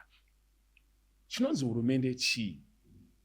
Hurumende ndiyo yatinayo here iyi nemubatanidzwa webato riri kutonga nemapato anopikisa anogona kunge awanawo zvigaro muhurumende sema MP. Oro chamunoti hurumende is ZANU-PF and exclusively ZANU-PF. Chinhu chekutanga ndinogona kukutaurira chinhu wani chinoti Zimbabwe is a democratic nation. Saka kana takutaura in the terms of democracy. Chinonzi democracy chachine government tongobata zichiti is the government. A government should be of the people, by the people, to the people, for the people. ndo chinonzi hurumende kana iri mudemocracy. Isiri mutheocracy, isiri muautocracy, isiri mubureaucracy. Saka kana iri hurumende yevanhu inoita zvido zvevanhu ichiitira vanhu iri muvanhu ndiyo yatinayo. Asi iyoyo inoenda kuelection yovhurira kuti mapato ese varoda kukwidza kuti vatore chigaro chekutonga nekuzofoma government, uyai vanhu vouya. Kana vauya vapostori vobva vati dzvamu, vobva vangona kuti tsepete pana vamunangagwa neZANU-PF. Yobva yawina, ndo yakugadza maminista, ndo yakutungamirira local government, ndo yakutora malevers of power, judiciary, security, defense, zvese zvamaoko mayo. Parliament yayo iriko chete kuzoti inenge chinodebatawo mitemo nezvimwe zvinhu, asi hurumende inenge chitonga yacho ndiyo yeZANU-PF. Saka tongoti isusu hapana chimwe chatinoziva kubva 1980 kunze kweZANU-PF. Imimi seve masowe futi tambotaura nawe kuti mati imimi kana uri weopposition tineka kurimirana mugano katinako. Handiswera kuti tikasangana tiri kurovana kana kuti chichichi but hatikusapoti. Ndo zvamuri kureva. Chinhu chati kutaura nchekuti kana uri weopposition uri mupostori tinokudzidzisa, tinokudza kuti warasika gwara, tinokukumbira kuti tiite decolonize your mind nekuti hadzisi pfungwa dzako. Zigo, teerera unzwe mwana wamai vangu. Munhu mwana wamai venyu imimi ari pamusha, asi mobva manzi waakutanga kutaura chiraparapa, otanga kutaura zita ramusingazive, sekuru vamusingazive, dzinza ramusingazive. Hamumurambe kuti haazi mwana wamai venyu, asi munobvisa dhimoni riri paari, kana kuti munobvisa ngorekera iri paari, kana kuti munobvisa masakasa ari paari, kana kuti mhepo iri panani paari. Unobva wamuti konya. Iwo Zigo ndonomubvunza kuti konya akafoira zita rasekuru vako, ofoira zita ratateguru vako, ofoira zita rambuya venyu, akafoira zvese zvonotaura kuti aiwa hauzi womusha medu, iyi mhepo ingatibvisei. Ndo zvatinoita vapostori vanosapota opposition. Tinovaita decolonize their mind, tinovabatsira in terms of ideology, orientation, vodzoka mune vamwe. Asi vamwe vacho hakusi kuda kwavo, inyoti vamwe vacho vanobvenge vatambiro kunze kwenyika, vobva vaona kunge kuti murungu ndo upenyu. Ndo zvatinozonge tichibatsira nazvo. Asi ndosika kuona kuti population yedu 99.9 yevapostori iri kuzviziva kuti takabuda muZANU-PF, tiri vana veZANU-PF, takabarwa neZANU-PF, tinogara muZANU-PF. Yes. Ndiri kupaona. Ladies and gentlemen, ndimadzibaba Obey Mapranga tichitaura about mapostori ari kubatikira singaite mune chekuita nepolitics. Ndo zvavanga vagara vachiita here kana zviri zvavakaudzwa kunyanya vanhu vekuJohani Masowe yechishanu ndo gwara ravanga vakapiwa here nafounder vanoti iye ndo pakasvikira idzwi paari.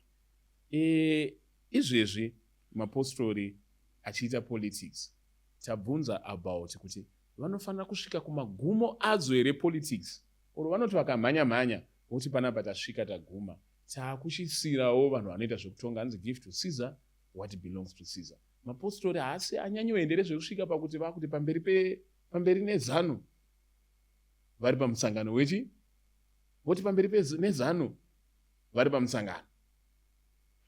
Hatisi kuona nge ZANU ndo yamedza mapostori, kwete kuti mapostori amedze ZANU.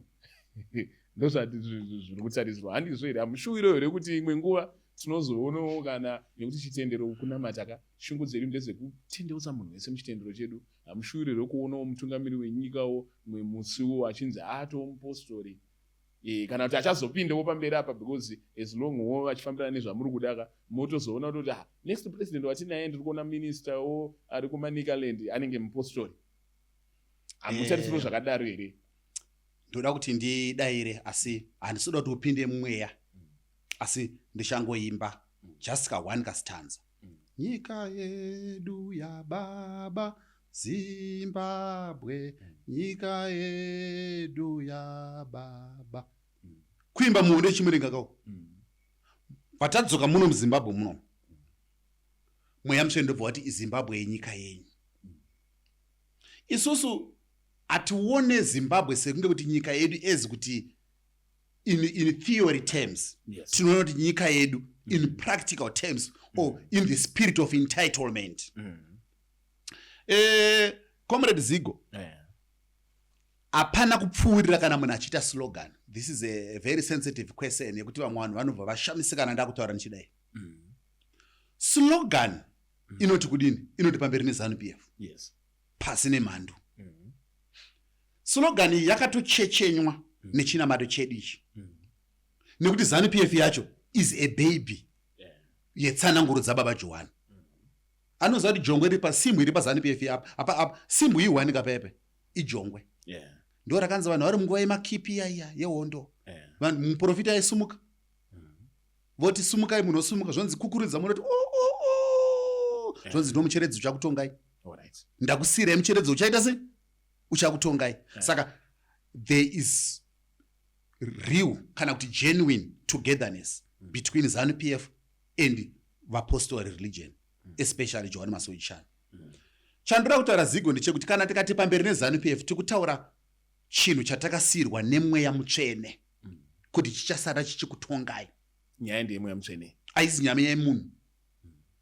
Aizi nyaya yemunhu, inyaya yechi yemweya mutsvene. Kana zvakabuda vakomana vakabva muno muSosbury nevakabva Matimana, vakomana ava anana David Guzuzu, vanana Arthur Maramba, vanana Christopher Chatambudza, vanana Simon Nyandoro, vanana Chabisa vanhu. Vakomana vese vaye vakomana vatinoziva kuti basa ravakaita rakanga ratonzi vachafira nyika ino, nokuti zvakanzi hondo icharwiwa nevakomana nevasikana. Akukudzosai pamati nyaya iyi itori nyaya yemweya. Inobva yatodzosa kuti saka munhu ari mupostori anopikisana negwara remusangano akafa anoenderei kwakaenda baba Joan. Right. Wapinda mugiya manje. Ndasingarodi upinde wemweya asi ndikuona kuti newe unenge wapinda manje. Andiri munhu wemweya ke. Ndosaka ndapatsana ngura ipapo. Munhu anopikisana negwara rakasiyiwa ritaurwa nababa Joan. Munhu iye achida nyaya yevarungu, nekuti kana waramba ZANU-PF uri kuda project yevarungu. Munhu iye arwa naMwari akatuma baba Joan. Zvaarwa naMwari akatuma baba Joan kudzorera zvakabviswa nababa Joan munyika munomu. Munhu iye haagone kusanganisa nababa Joan. Haagone kusanganisa nekwakaenda baba Joan. Ndoda kupataura ndakasimba. I am not apologetic panzvimbo iyoyo. Baba Joan ndo vakasiya vagadza hurumende yevanhu vatema yeZANU-PF. Kana wakuibvisa iwewe zvinoreva kuti wapokana nababa Joan. Wapokana nezvido zvaMwari akatuma izwi iri. Munhu iye automatically zvinhu zviri zvatosiyana. Akasanzwirwa nyasha ari panyika pano, munhu iye haagone kunosangana naakatuma izwi iri. Alright. Good news kuma ladies and gentlemen, emu Westgate, Sunridge, Bluffview, twese tunzvimbo itoro turi around ka area kanaka. We now have a grocery shop inonzi One Life Mart Groceries ne pamuzinda wenyama butchery, which means that sometimes kumo kure just to get your things locally kana uri mu area yatataura iri kuwanika ese ma basic commodity. Address mukatarisa pachikoro pane Divaris Makaris ne pane church inenge SDA, pane tuma shop turi ipapa because shop yacho i1 but anoita nge mashop akawanda pana Northwood na Lavenham where mtenge at affordable prices and every basic commodity here. Saka muonere unge tinenge tange tanyanyodzika stereko mamabva vati nyaya dzedenga idzi nekuri kuenda baba Joan hatisi takunyora mumwe mutemo.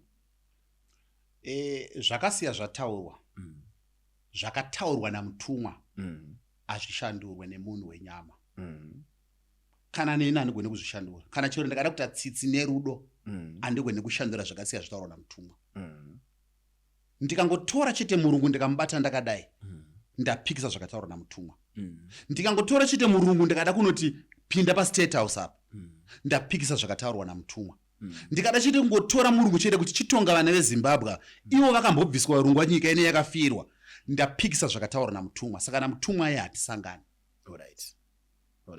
Ndoda kuti munzwise nyika ine yakasiyana nedzimwe nyika dzamunofunga. This is a spiritual nation. Regai ndimbopinda pama nerves enyika ino anzi ma spiritual nerves. Vamunangagwa vari kutonga. Vacharamba vachitonga. 2030 tinenge tinavo. Kana vazochemberawo Mwari azotaura navo. Azoti aiwa ndakuchisa mumwe ipapo. Munhu iyeye anouya ipapo akanga asiri munhu anogamuchirana nekunamata kwevapostori. Akanga ari munhu asingatende ndikatsanangura chiti ndiri kuti kana ari munhu asingagamuchire chipostori, kana ari munhu asingatende kunamata kwezvinamato zvemunyika munomu, kana ari munhu asingatambirike nemweya, munhu iyeye hatonge. Zigo, teerera mashoko andikutaurai. Munhu iyeye anozoya kuseri kwe2030, kuseri kwekunge vamunangagwa vazochembera Mwari azoti aiwa zvakwana, kunoya munhu wekuti anogamuchirika mutsananguro dzevapostori, sezvakaitwa vaMugabe, sezvakaita vamunangagwa, sezvichiri kungoita vamunangagwa. Munhu iyeye akauya asingagamuchirike netsananguro dzechipostori, chero akanzi akaita sei, chero akanzi anochuruda, anodadisa, kana asingakugamuchirika netsananguro dzechipostori, haatonge nyika ino, haapagari pachigaro pakagara vamunangagwa. Mambotaura zvaBaba Wimbo.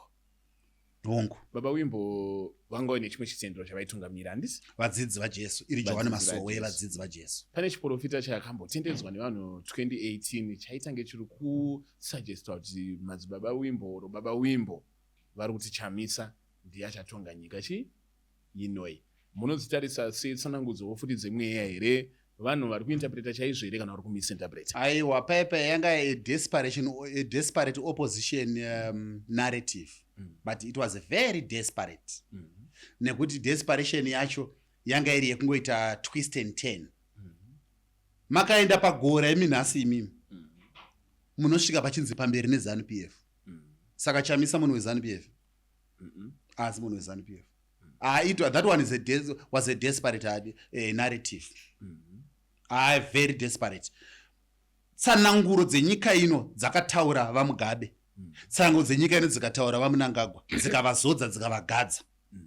Dzavazodza vagadza nhasi dzinavo, dziri kufamba nawo kusvika 2030. Chido chaMwari ari kudenga. Asi padziri kufamba nawo kusvika 2030, achazouya akanga ari munhu asingade kutambira muvapostori anga akanganwa.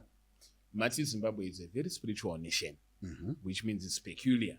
But I don't think it's the only spiritual nation in this world. Ndedzipi dzimwe nyika dzamunoziva dzamunoti idzi nyika idzi hadzisi nyika dzinongotungamirwa turi kunzi gore rinori tiri kuvhotera Trump kana kuvhotera Biden oro Ramaphosa Mashatile. Handiti ndedzipi dzimwe nyika ndofunga shoma chete dzinoita kuti ndikwanise kuzopa mucherechedzo wandoda kupa. Inini yandikakupai nekuti mweya mutsvene wakatumwa munyika dzemuAfrica. Ndozvandikakuudza. Nyika yandinoziva futi imwe iri spiritual iMozambique. Mozambique chero opposition ikaita mashiripita api, chero kada kubidirika sei, chero vakada kumbobatidza hunga chaiwo hazvife zvakaitika. Inotongwa nesimba rakasiya raiswa naMwari pana naEdward Mondlane. Inotongwa nesimba rakasiya raiswa muna Mwari munana Samora Mosaic Machero. Inotongwa nesimba rakaiswa naMwari munana Joaquim Chissano, Armando Emilio Gebuza nevaripo vanana Daniel Chapo. Ipa chero makanzi pamunofunga kuti Mozambique zvinenge zvakuda kunodai, aiwa hakuna. Mune mweya irimo. Regai ndimbokudza imwe nyaya Zigo, as a chancellor of all religions. Unozviziva kuti midzimu yemunyika munomu, vanana Rekaitangwena, vanana Chidya Mauyu, vanana Rogers Kairenga, nemasvikiro nemhepo. Unoziva kuti pakabuda macomrades nemidzimu yaibuda ichienda kuMozambique. Vaiyambuka vesana naGairezi. Pavaienda kuma-training camps nekuma-refugee camps nenzvimbo dzaigara macomrades, imwe midzimu nevamwe dzimwe homwe dzakafira kuMozambique. Ndakaona ngehondo dzedu dzakanyanyorwa kuMozambique kudarika any other neighboring country. Right, vakatofira Mozambique vari kuMozambique. Izvo mhepo dzenyika ino dziri Mozambique. Izvo so ndikakudza kuti midzimu yemuMozambique nemidzimu yemuZimbabwe munomu panguva yerwa hondo yechimereka zvainge zvakabatana zvakadai.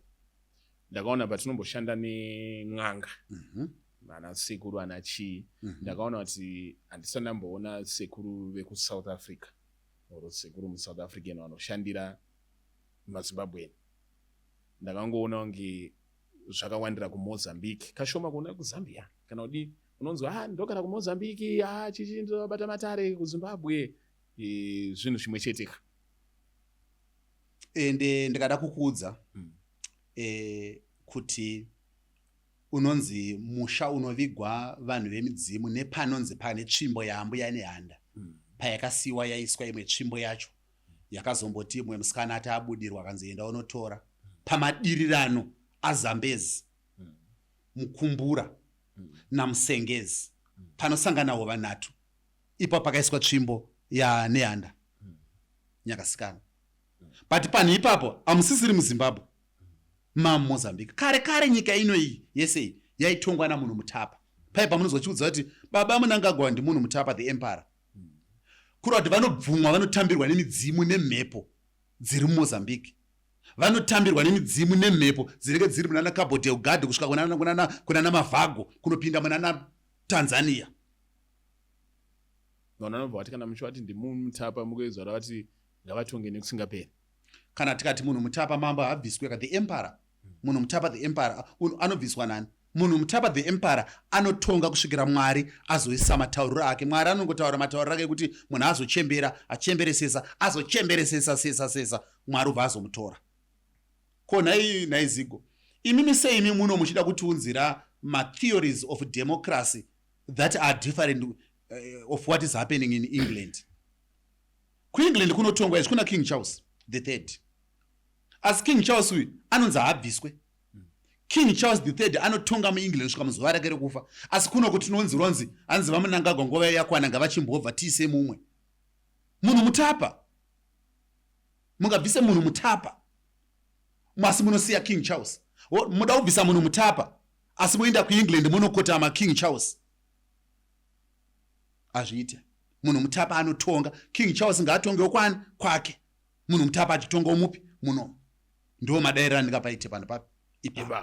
Ladies and gentlemen, idzi inyaya dzatini chingointerpreta kuti kana mati Mutapa ndo zvamukureva here, but there's no official claim or record to suggest that at the moment, saka we might leave it there. But toda kudzoka pamati Zimbabwe is a spiritual country, but adataura neMozambique is a spiritual country. Zvakatikosherei uye zvinotibatsirei kuva a very spiritual country? Because ndikutarisa nyika zvedu dzisiri spiritual ka zviita nge ndo dzine maeconomy ari stable, zviita nge ka standard of living kanenge kari very high, zvinhu zvavo zviita nge zvisiri kurwisa. Isusu tinotora pride kuti we are spiritual, todada nazvo. Asi mweya iyi ikubatsira chii pakuchinja upenyu hwedu mumararamiro atinoita zuva nezuva? Ikuti ati ndidyewo rice and salad here, kana uri mhunga iwowo watinodawo, ikuti ati ndikuhwani here mhunga ndichinyatsodya ndakaguta. Aiwa, panoda kuti pajekeswe panapa. Baba Johani nevatungamiriri vezvitendero vakauya nemweya mutsvene kuno kuAfrica. Sababa Johani Masowe vakasiya vataura ndakusiyirai mabasa emaoko. Way back in 1931 vanga vakutaura indigenization and black empowerment. Saka kana takasirwa mabasa emaoko, waipesa apa vanhu vari kushingi vanga vachishingirira kuti dai varungu vauya avhura factory kana industry ndashanda imomo. Chii chakasumudza China, chii chasumudza Singapore, chii chasumudza Japan, chii chasumudza North Korea and South Korea. Dzasumudzwa nyika idzi nemabasa emaoko ekuzvishandira. Saka baba Johani yanga iri nyanzvi. Paipa tambotaura kuti murume wenga aitwe hero, national hero. Muri kubvunza Mr. Zigo kuti nyika ino ndeyemweya, asi pane dzimwe nzvimbo dzatiri kuona dziri kuoma. Zvinhu zvinooma nepamusana pekupusa nekushaya njere. Vanhu ngavadzokere kutsananguro dzemweya, itai mabasa emaoko. Takatomirira fourth industrial revolution. Kuti vanhu vapinde fourth industrial revolution, harness together with the agricultural revolution. Ko chamunoda chii? ZANU-PF yakaenda takanzwa kuti war veterans on the move jambanja revu ivhu rikatorwa rikapiwa. But vanhu vakaramba vakagara zvavo mumatowns nepamusana pekuti munhu aida kushanda kuLighton, munhu aida kushanda kuAroma. Ko vanhu makaenda kuminda monorima motenga kuexporta wheat. Vanhu makaenda kumaminda monorima, unoziva kuti 1 point president vari paState vakati kudini? Vakagara so ndasvika nemabishops tagara. Zvikanzi naimi mapostori. Ko musono kuno kwakauya mafata ekuRoma ndikavapa wheat nezvekurimisa wheat. Ko imimi sei musingauye? Kuri kuti vapostori vanga nepfungwa yekugara kumasango vachidya maputi, vachidya mandire, vachinamata, vachitsanya, magemenzi achisviba, achisvika pakuti vakala inenge yevhu. Asi vasingazodzoka kuti vapedza kunamata vochidzoka kuno kupractice yekuva in economic participation, collaboration. Saka president vakakwesena mubvunzo iwoyo. It was a wake up call. Murume uyu anonzi munhu Mutapa waMnangagwa, Zigo ukagara nawo pasi unozoziva kuti nyika ino yakadiwa naMwari. ndo zvandika kutaura. Saka hatina matambudziko ivhu tinaro, mamainzi tinawo, minda tinayo, zvese zvatoda munyika muno tinazvo. Chinokutadzisa chizigo yekuti utsvake 1 hectare yekudyara mapotatoes. Chinokutadzisa chizigo yekuti udyare madomasi ako. Mahybrids saarungorimawo nevarungu. Star 9009 anana tengeiro. Odyara mamani. Kwete ngoramba uchitedzera bhuku rako zvaidai kudza kuti rima roaded, money maker. Aiwa, chienda kumahybrids. Non-determinate variety. Urima ka 1 hectare ubatawo $20,000 yausingabate nekushanda kuLighton kana kubhona. Ndo zvandika kutaura izvozvo. Ladies and gentlemen, hurukuro dzatinadzo pano namadzibaba Obey Mapranga dzikuratidza kuti hadzisi kupera izvezvi, ende panapa vanenge vachatombodzoka tichitaura zvinhu zvinenge zvakati dzikei, deep call than to deep, tichimbonzwa kuti uchenjeri hwavo hwakamira sei, uye kuchauya vamwe vanhu vanenge vachipikisana nezvavanenge vachitaura, tichavapa futi mukana. So zvatada kuita nawo, ndine makwesheni andakanyora pasi, mamwe atinenge takabvunzawo vanhu kuti nyaya dzikufamba sei. Atinenge tichida kuti timbotaura nezvavo briefly, tichiko tikabva apa anogona ngasiri kuenderana nesikwenzi yacho, but ndo mubvunzo iri kufanira kuti tisati tabvara episode inori vanhu vese vanenge vanzwa. Madzibaba, thank you for being with us today. Mutipa uchenjeri unenge wakati one day panapa. Saka panapa toda kubvunza kuti imimi matotaura kare kuti maka-addressa president concerning ma-issues ane chekuita nechitendero muZimbabwe. Besides kuti ivo vanombobatikirawo kumachechi, kumapostori, kumasowe, kumachii, vachitaura nevanhu, kana vachiparidza, kana kutoteerero vachiparidzirwa, ndakaona vari kwamakandiwa vachiita sei vachiparidza. Pamunotaura nawo, vanomboti chii about nhau dziri kunamata muZimbabwe idzi? Inini ndingati mukuru wenyika ndakasangana naye kanokwana kuita more than 4 times. Pese patinosangana navo vanotaura kuti shandai. President vanoramba anonzi ma-religious malpractices. President vanoramba inonzi ma-religious extortions. President vanoramba zvinhu zvine manipulation within the religion zvinosiyana nemitemo yenyika ino in the constitution. President vanoramba vanhu vanonzi nyope nekuti vanoti shanda ugute. President vanobhilivha kuti chokudya chemunhu kubudirira neupfumi hwemunhu anonamata hunofanira kuzobva muziya rake. President vanokota mabhuku edu atinonamata nawo tinawo. Vanokota Bible.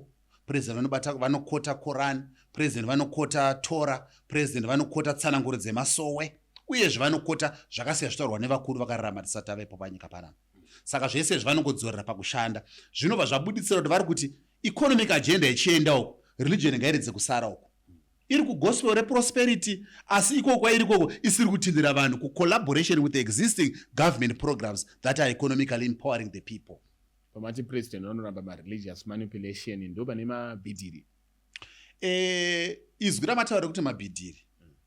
Izwi rakura munyika. President izvini zvava zvide.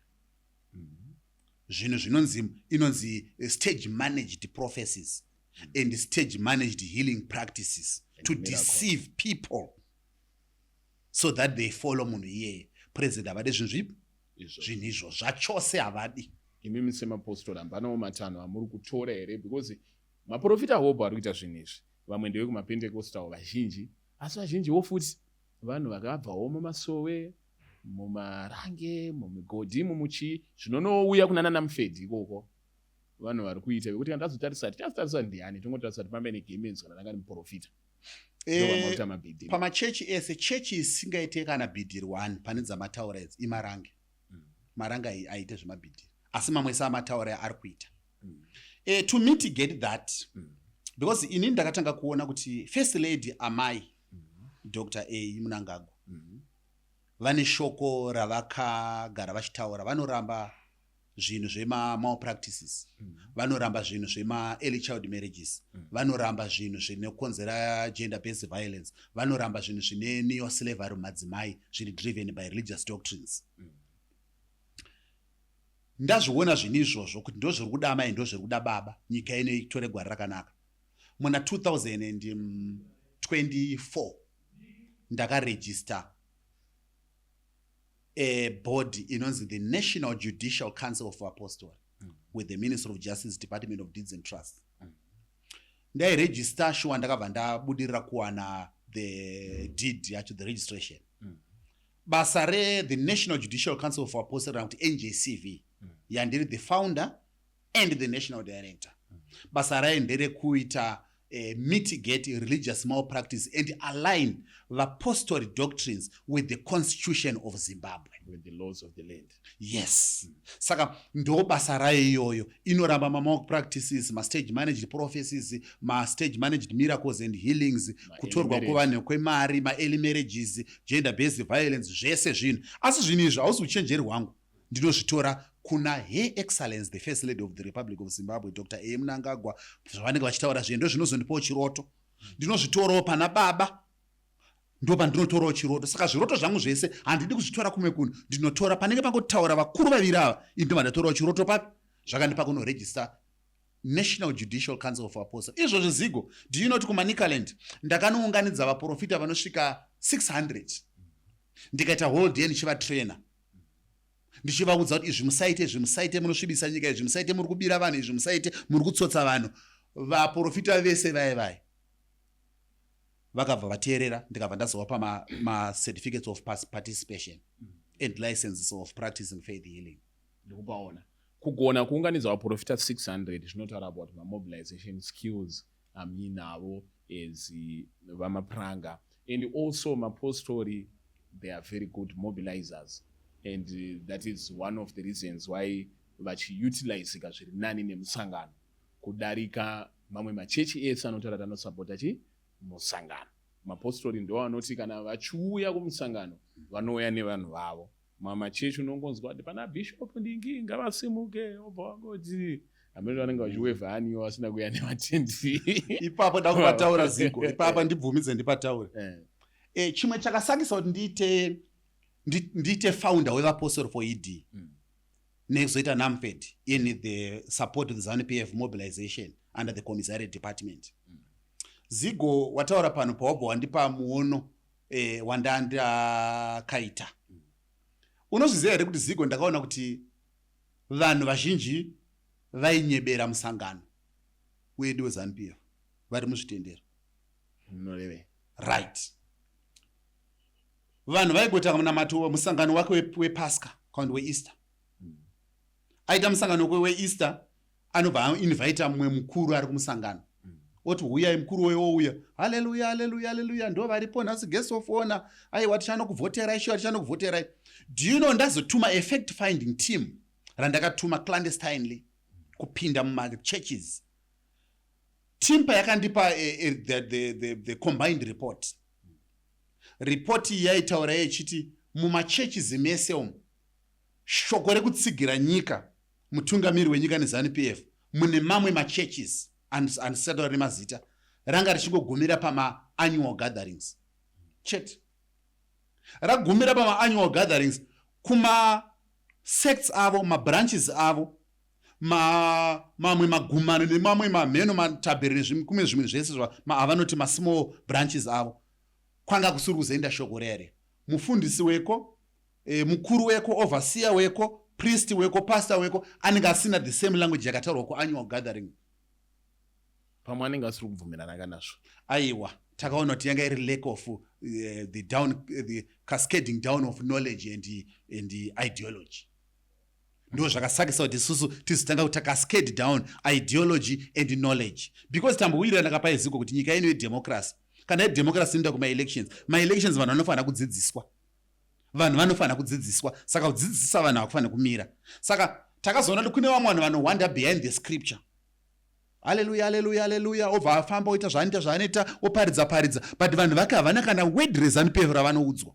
Akapedza obva aida kumhanya kuvakuru makaona pamakauya kwa-annual gathering paipe chini paiwo opposition. Vakuru makaona pamakauya paipe chini paiwo empowerment. Vakuru makaona pamakauya paipe ndine vanhu. But vanhu vache vava havazi musho weZANU-PF. Pamuri kutaura kuti kudzidzisa. Mataura kuti pane ma-statistics amaita mukati 80% are Christians. From that 80% Christians we've got 40% mapostori. And then vamataura 2.3 million votes. And looking at the number of mapostori in Zimbabwe, they are even more than 2.3 million.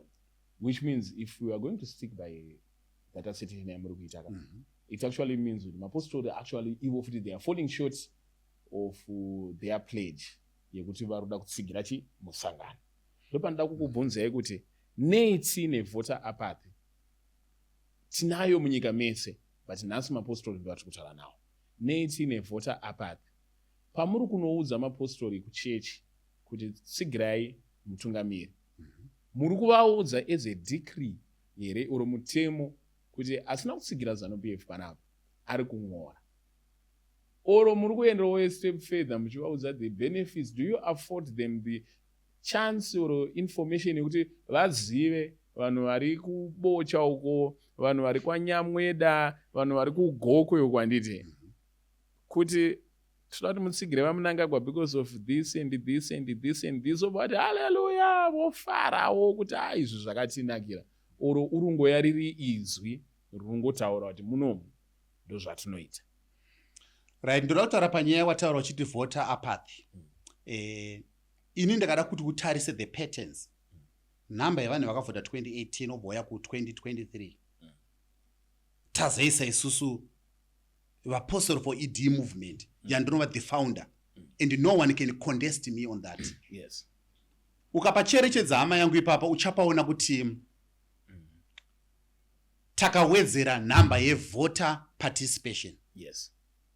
Takawedzera namba yevanhu vakapinda mukati mekuparticipata munzvinhu zvema-elections.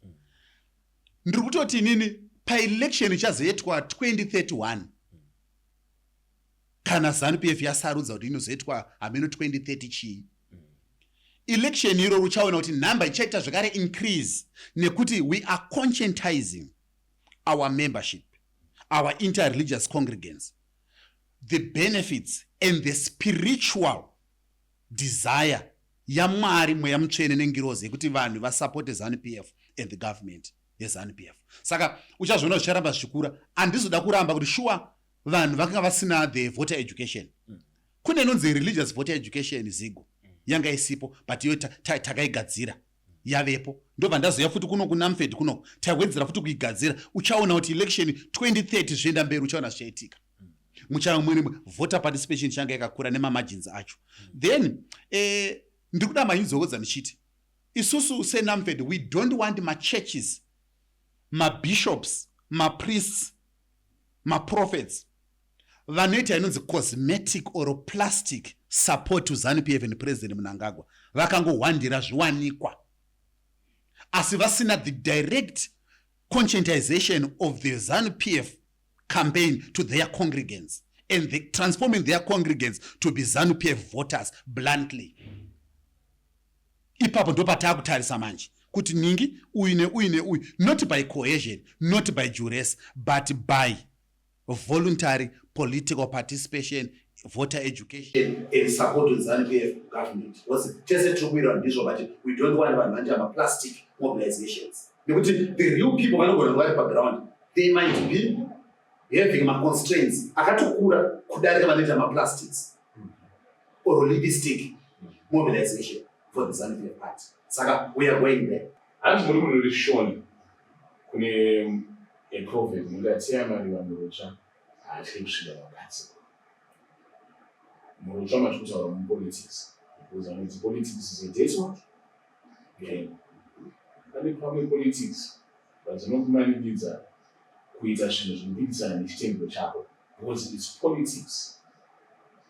Imi semapostori masowe hamuoni here kuti pamberi apa mune mekanikisi yamuchazopfekedzwa nepolitics, mune mamafambiro amuchazoitiswa nepolitics, mune dzimwe hasha dzamuchapiwa nepolitics. Hamutyi here kuti udheti hwepolitics uchaita kuti imi muitewo play dheti oro muzosara madheti?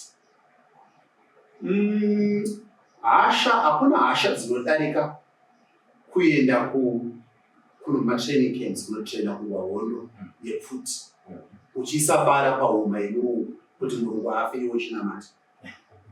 Hakuna hasha dzinodarika ipapo. Saka dzimwe hasha dzamungataura ndedzipi, nekuti dzandoziva hasha dzisiri kuzopera chero tikanamata sei, ndedzekuti mumwe munhu anotora Mulungu auya akamubereka inonzi regime change agenda. Iwe chero mupostori ari pakrawa, chero mupostori ari mushanda, chero mupostori ari papi, ipapa anotongogara hasha idzo dzakatomubata. Saka politics hadzitipfekedze hasha, but isusu hasha idzi takagara takadzipfeka even ZANU-PF isati yatomboforma. Teerera Zigu, before ZANU-PF was formed, hasha muchipostori dzenyika ino ngaisununguka itonga nevanhu vatema dzanga dzatovapo kare.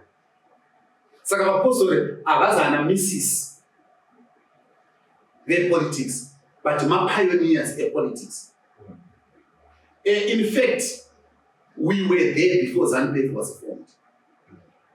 Chipostori, religious political participation was there.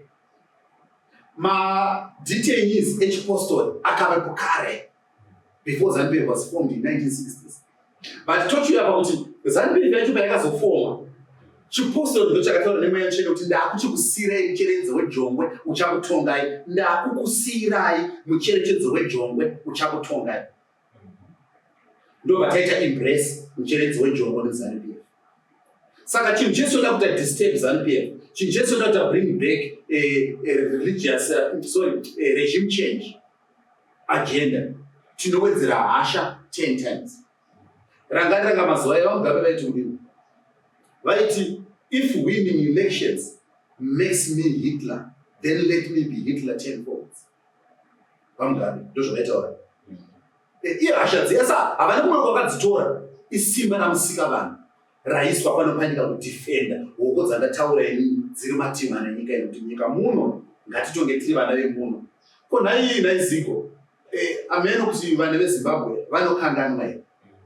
Chii chakaitika president pavakawina mana 2018? Vakaredzera Poland, political actors dialogue. Saka political actors dialogue zvaireva kuti vese vandakakwidza navo vandakadya vakakundikana indikawina, chiuya titaurirane tishande pamwe chete. Vanhu havana kuuya, asi pane mwana asina kuuya. Iye asina kuuya, iye ndiye anoramba achiti vakomana ngazvidai so, vakomana uri kudei, nekuti zvinobvuya titaurirane tigare pasi tichironga zvinoenda mberi. Forum, president vanenge Zimbabwe Elders Forum iripo izvozvo, political actors dialogue iripo. Saka chinonetsa chii? Inyaya yemakare kuda kutonga, asi kutonga unenge wagadzwa kane majority. Zvino ukasagadzwa nemajority wakuda kugadzwa nei? Toita kuti insurrection, toita kuti revolt, toita kuti uda kubvisa constitutionally elected government, toita kuti wakuti inonzi act of treason. Saka sevanamati tinenge takuti munhu akaita seye ngaaende mumaoko evatongi kana kunozairwa kugara vamwe vanopara mhosva. Ladies and gentlemen, tavane nguva yakanaka namadzibaba Obey Mapranga. Nenayo yokuti nguva Mwari anavisa nguva mumaoko medu inombofamba wega murikutaura zviri kuvaka here kana kuti hazvivaki kana nguva yakwana inenge yakwana. Ndine mubvunzo mumwe chete wandichada kubvunza baba Obey Mapranga, vopindura after that ndozvapa mukana wekuti vatiudze mashoko avo ekupedzisira. ZANU-PF iri very clear kuti the party is bigger than the state. Ndo mashoko avanoshandisa. Vanhu vanogona kuzoita naro zvavo vachitaiwa the government is bigger than the party takadaro theory or what, but unozona in practice kuti zveshuwa the party is bigger than the government. Zvazochudzwa neparty kuti zviende zvakadai ndo zvinozongoitwa negovernment, kuda kuti government inhume yemusangano. Government inoacta on behalf of musangano. Then opposition kana ichiuya iri kuyo sevanhu vakokwa or vawanirwa mukana wekupinda chii, but where the shots are being called comparts. Imi mose vanhu vechitendero vari kushandidzana nehurumende. Pane here zvekuti the party is bigger than the church or the church is bigger than the party. Paukama hwevanhu vari kuonana vakaenzana here, kana kuti ndiZigo akagara nemukoma wake vaMapranga, or ukama hwacho hwakanyatsomira sei? Who is bigger than who? Panyaya. Aiwa, ndinotenda. Baba ndibaba vanenge vakaisa mwana wavo kana achitonga anotonga zvinhu zviri muzita rababa wake. Semushoko raMwari zvinonzi uyu ndiye mwanakomana wangu wandinodisisa, handina neanotenda maari achava neupenyu husingaperi. Zvimwe chete izvozvo zvinhu zvandoda kutaura ndichiti chinhu chinonzi ZANU-PF is an offspring yomweya mutsvene muna baba Jowani, muna Ernest Mwasha waAfrica, muna Loveless Matara Manhango, muna Mushabaya Mumberu neSt Nimrod, muna Wimbo, muna Hambakuku, muna Baba Guti, muna vese anava Prophet Makandiwa, muna na Prophet Hubert Angel, muna na Magaya, muna vanhu vese ndo vanotakura mweya mutsvene unovhumbamira ZANU-PF. Saka ZANU-PF inotonga muzita rababa nerimwanakomana nerimweya mutsvene. Saka zvakafanira nekuti baba vari kurudyi, mwana wakamugadzikawo, kana kuti tongoti mwana ari kurudyi kwababa. Zvakangofanira kuti ZANU-PF ikuita zvido zvaMwari, zvido zvemweya mutsvene. Ndosaka muchiona kuti president patripartite yavo yavanoti ruled by its own people, built by its own people and prayed for by its own people. Inovakwa nevene vayo, inotongwa nevene vayo, inonamatirwa nevene vayo. Chinhu chimwe chete asi Mwari ari the supreme. Kunamata kuri supreme. Asi ZANU-PF iri offspring yechido chaMwari kubva muna first Chimurenda kusvika nhasi. Saka ndo madairani apaita in the political and religious context that cannot be separated. Ladies and gentlemen, tinenge tinobvumirana neuchenjeri pano unenge uripo unotaurwa paIPF kuti hanzi Solomon muBhaibheri anonzi he had an answer for mibvunzo yese yakuimishebaiwa mibvunzo yese andabvisa maanswer madipa amena vatireri vanogona kusara vane mibvunzo yakainayo, but I hope we are going to be together very soon if God permits. Mashoko enyu ekupedzisira. Mashoko angu ekupedzisira ndeyekuti vanonamata vose vari kumatimana ose enyika 10 province enyika nemadistricts ose ari muZimbabwe muno tiri kuda kuti ngatinamatire constitutional amendment bill number 3 cap 3 vision 2030 national development strategy 2 religious political participation, collaboration and empowerment. Uyezve vanhu vose vari munyika munomu tikaramba takasimba takadaro tinosvika mugore ra2030 tiri mukati memuchino mukaka. Asi president vanhu zvese zvinongoya nekushanda. Kana usingadi kushanda unoita nyope. Ngatisiye madrugs, ngatisiye kurova madzimai, ngatisiye kuisa madzimai varanda, ngatisiye zvakare nyaya dzevana vadiki. Uyezve ngatitedzerei tsika dzedu dzatakasirwa nemadzitateguru edu. Thank you so much. Thank you so much. Thank you so much. Page iroro richagaina attraction. Ragaina attraction unotsvaga mablogger anazigo ovabhadhara anazigo ma50 nema100 ekupota vachiposta tumavidhiyo futi tumwe cheteito anazigo. Saka unotomupa uchipinda mumotikari yekuhaya omudza kuti isa caption yekuti binga isina noise anazigo. Panopera 1 week vachikuposta anazigo. Uchiita sekudaro I can guarantee you that within